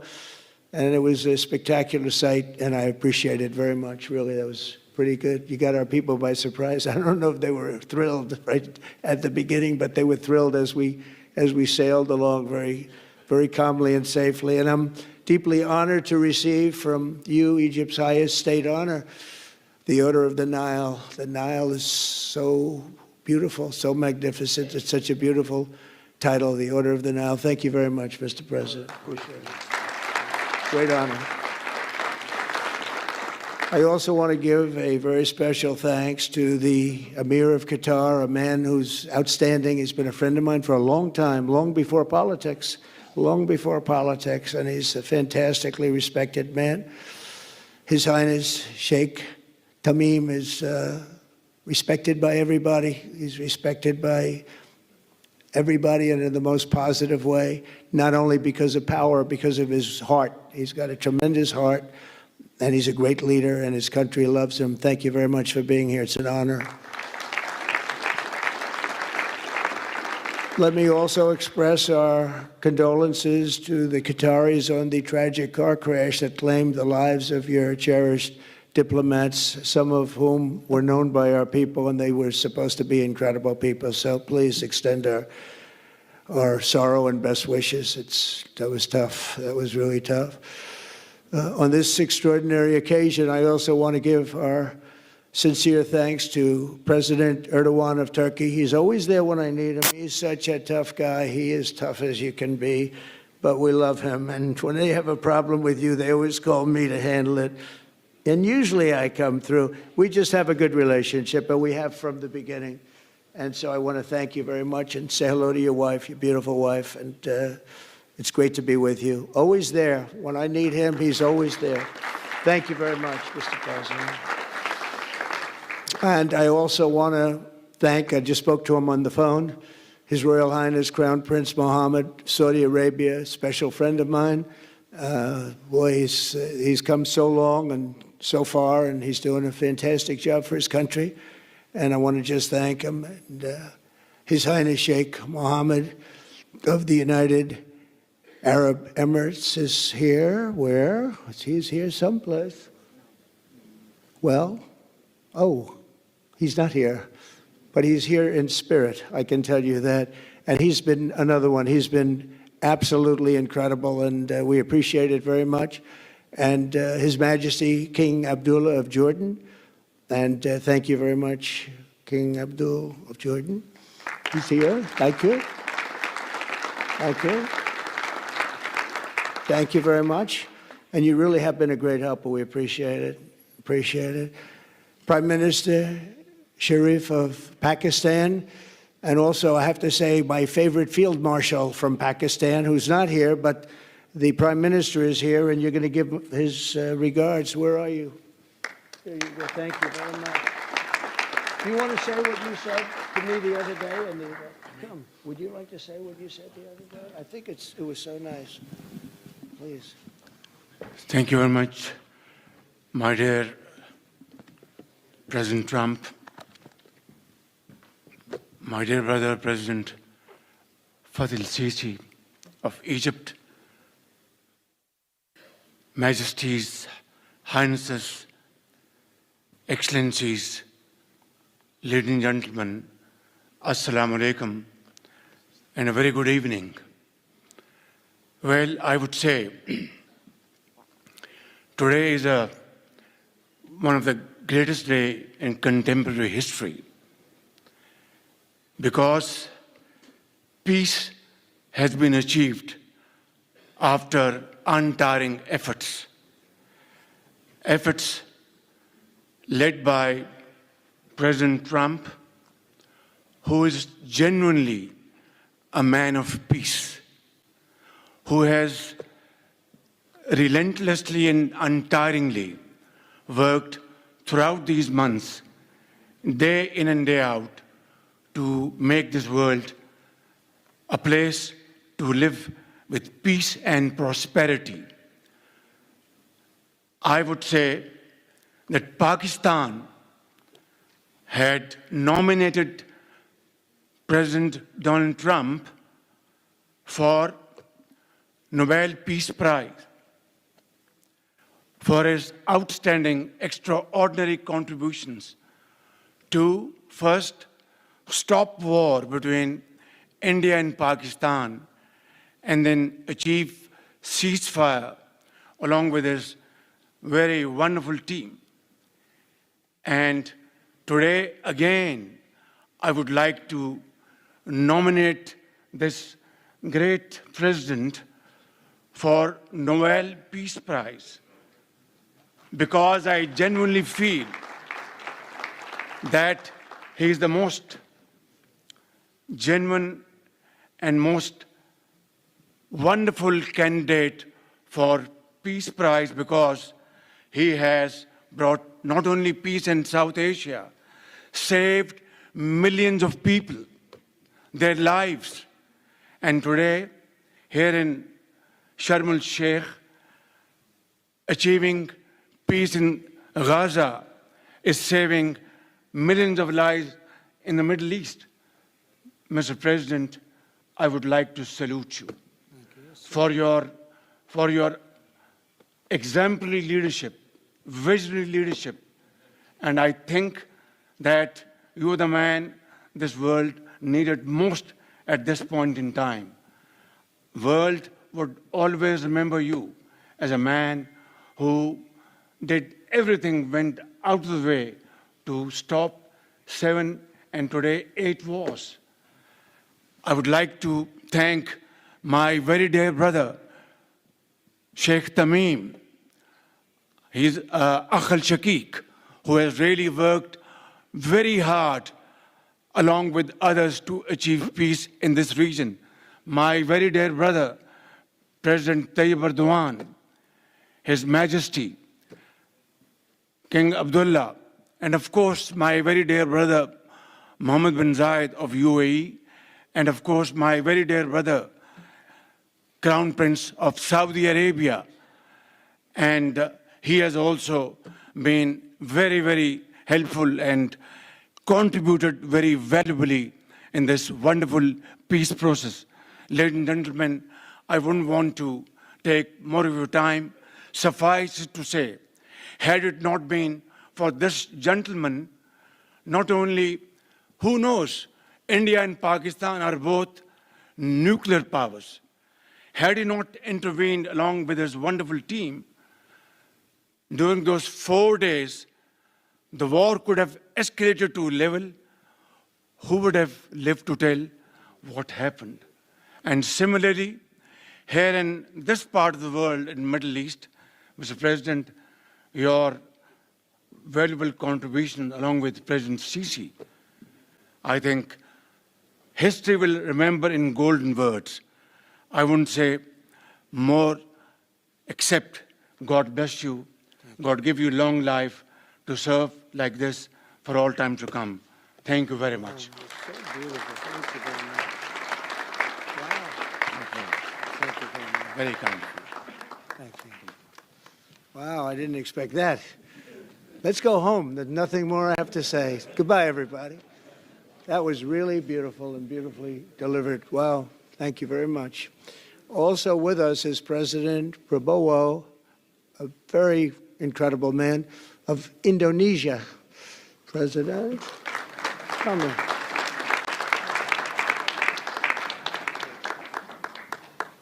Great job. President Abbas of the Palestinian Authority. See, we have them all. We have them all. Great, great. It's good to have you. And so many others. I really have a list here.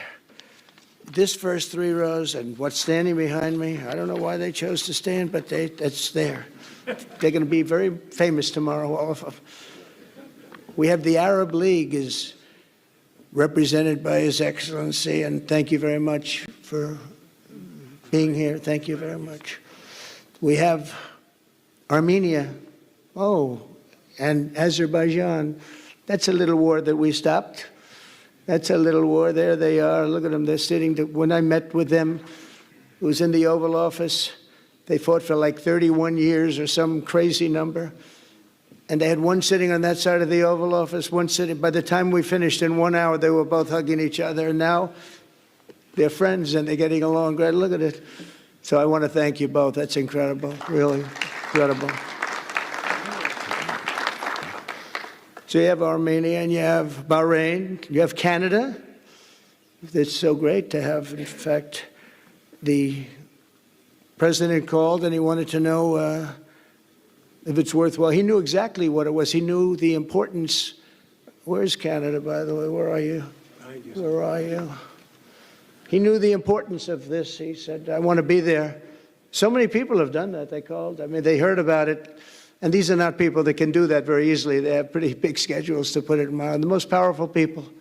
And I appreciate you being here very much, Mr. President. Fantastic. Fantastic. And Cyprus, Egypt, the European Union, it's a lot of countries. France, thank you very much, Emmanuel. I would imagine Emmanuel standing someplace behind me. Where is he? I can't believe it. You're taking a low-key approach today. He's my friend. That's great. Good job. Thank you very much, Emmanuel. Germany, the new Chancellor of Germany he's easy to spot because he's very tall and he's very smart and he's doing a fantastic job for his country. Appreciate it very much. And congratulations, a big election. That was a big one. That was going to change things. Greece, we have Greece. We have Hungary. Oh, Victor, where is Victor? Victor. We love Victor. Victor, I call him. You know, I put the little accent on it. You are fantastic, all right? I know a lot of people don't agree with me, but I'm the only one that matters. You are fantastic. He's a great leader. I endorsed him the last election he had, and he won by 28 points. So you're going to do even better this time. If you have another election, and you're going to do great, and we appreciate it, and we're behind you 100%. That's Hungary.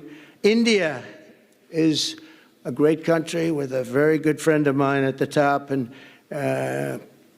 he's just done a fantastic job. And I think that Pakistan and India are going to live very nicely together, right? That's not a very, they are.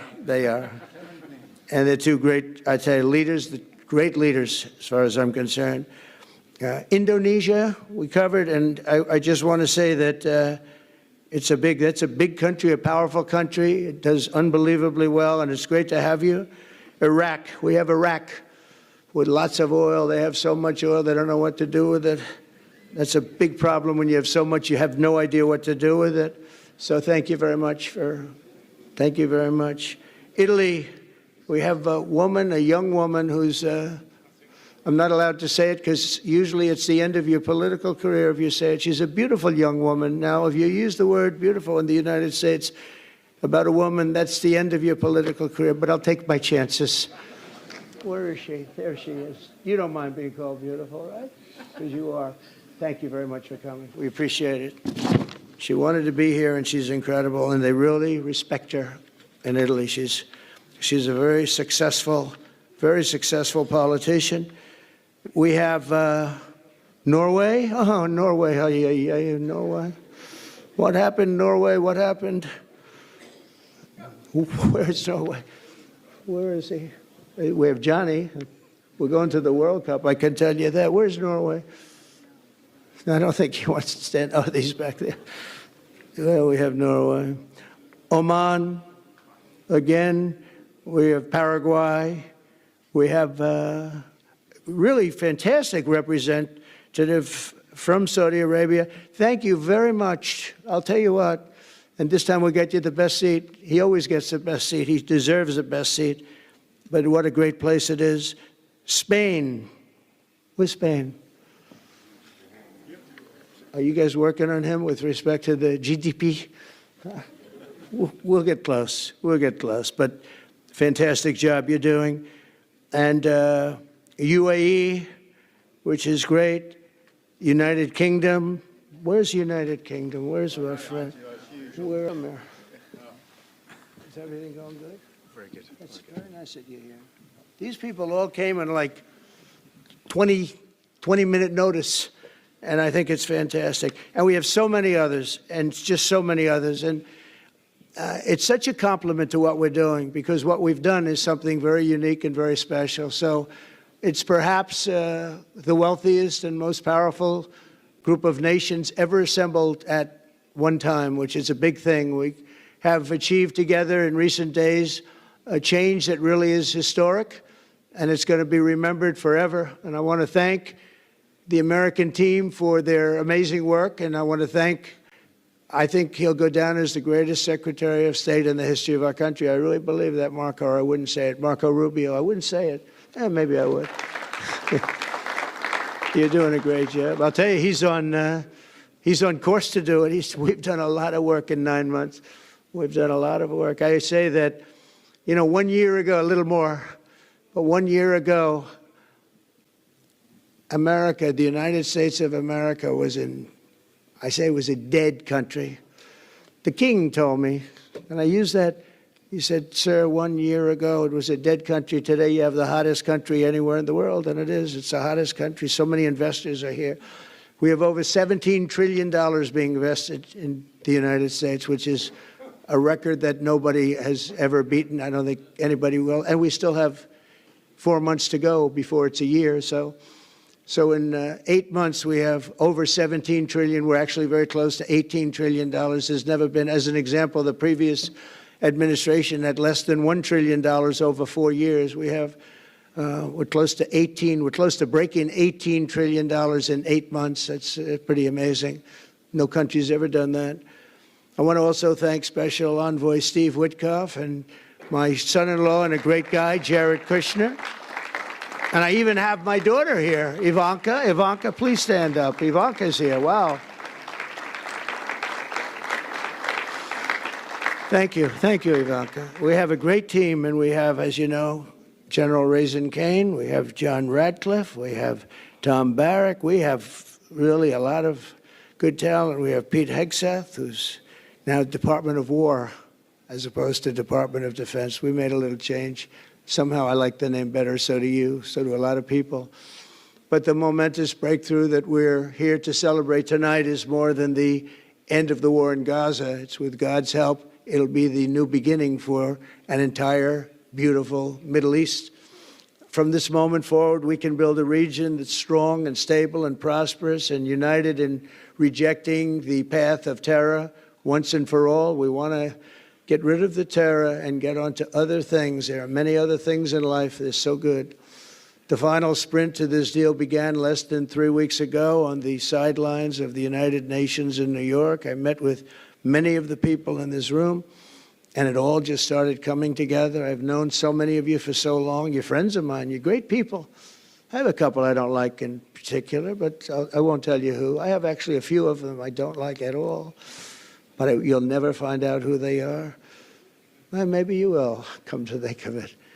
But I have most of you who I like a lot, and I respect a lot. Maybe that's more important. We listened, and we exchanged ideas, and we kept pushing forward until the job was done, and the first steps to peace are always the hardest.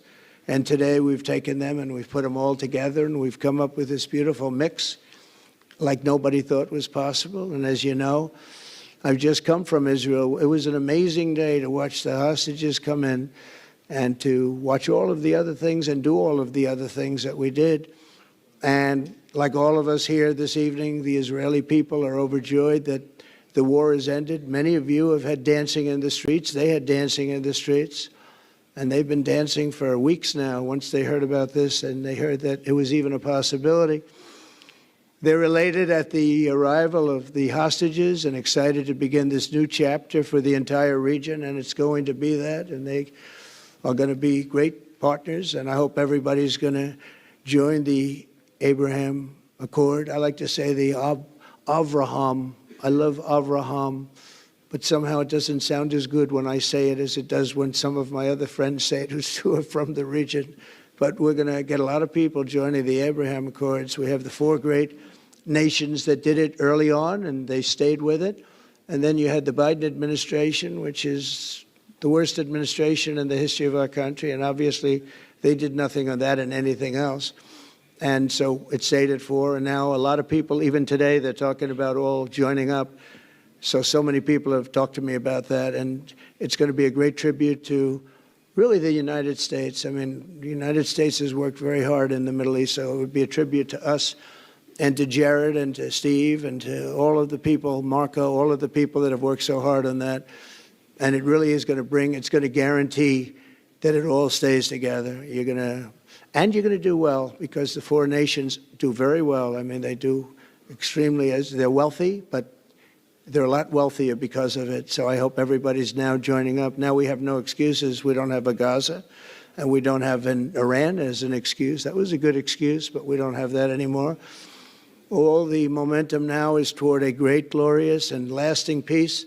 And our commitment to fulfilling the 20-point plan we developed together will be the crucial foundation for achieving that bright future. And it's being worked on right now as we speak. And we're actually in stage 3 and 4. It's not going to be, just divided down so simply. We can be long advanced on some of the things that we say we're going to do.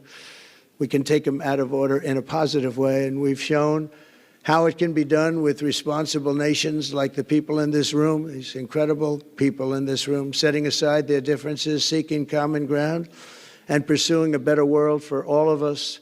And that spirit's my dream, that we all get together and enjoy our life. And we're going to put some of you on the Board of Peace. Everybody wants to be on the Board of Peace. They said, would you be the chairman? I say, I'm pretty busy too. But whatever we can do to have peace in the Middle East, it's worth it. But everybody wants to go on the Board of Peace, so we're probably going to enlarge it. We're going to get, and the leaders, the top people, the top leaders, they want to be on the Board of Peace, a beautiful term. At first I wasn't sure, and then I realized how beautiful it is. And for the people of Gaza, the focus now must be on restoring the basics of a good life. We're going to have a lot of money coming into Gaza and a lot of rebuilding and building. It's not so much rebuilding, it's really building, cleaning up and building. And I'm pleased to announce that numerous countries of great wealth and power and dignity have come forward to me and just today and over the last week to say they want to help in the reconstruction of Gaza, putting up whatever money is necessary. And the money is, of course, it's a lot of money, but it's not much compared to the value or the wealth of these tremendous countries. And they are ensuring stability and success in the Middle East. So when you think about it, it's a very, very small amount of money is necessary, relatively speaking. And as those commitments are made, I'm going to let the world know who is doing it, because they really deserve great credit for doing it, and they're going to do something that's really monumental. This is a monumental day. This is a monumental moment in the history of the world beyond the Middle East.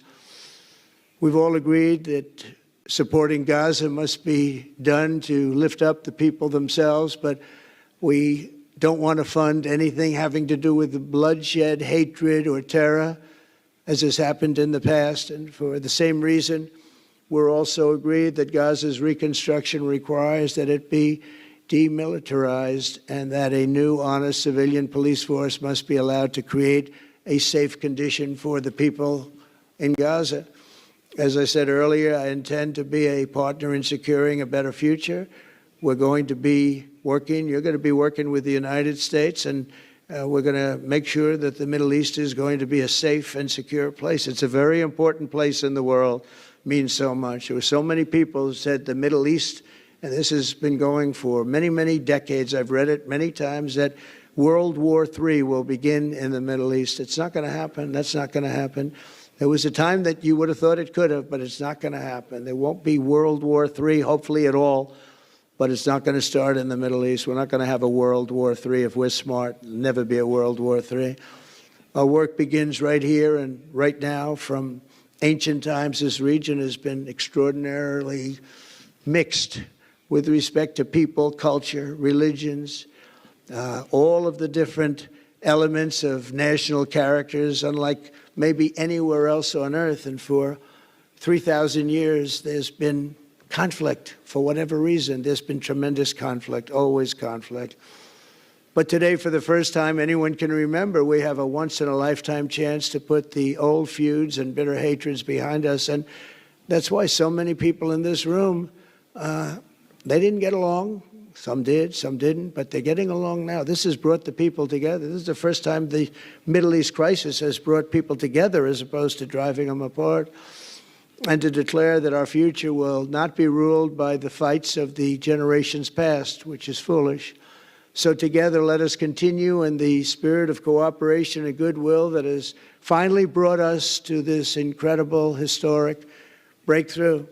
If we do together, we will reach the Middle East's incredible destiny, a safe and prosperous and beautiful crossroads of culture and commerce, faith in humanity and geographic center. This will be the geographic center of the world. So I just want to thank everybody for being here. I want to thank you all for what you've done and for this quick notice. It all came together just at one little period. It just came together. It's, the greatest deals happen that way. If you do anything about deals, that's all I've done all my life is deals. The greatest deals just sort of happen.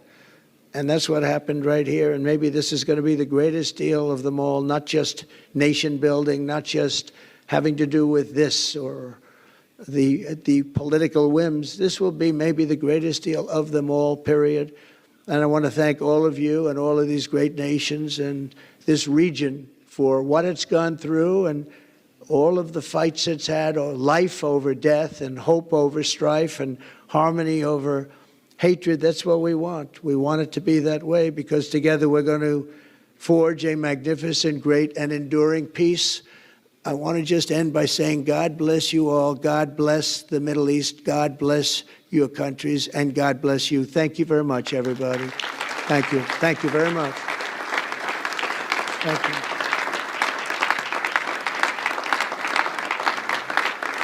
Thank you very much.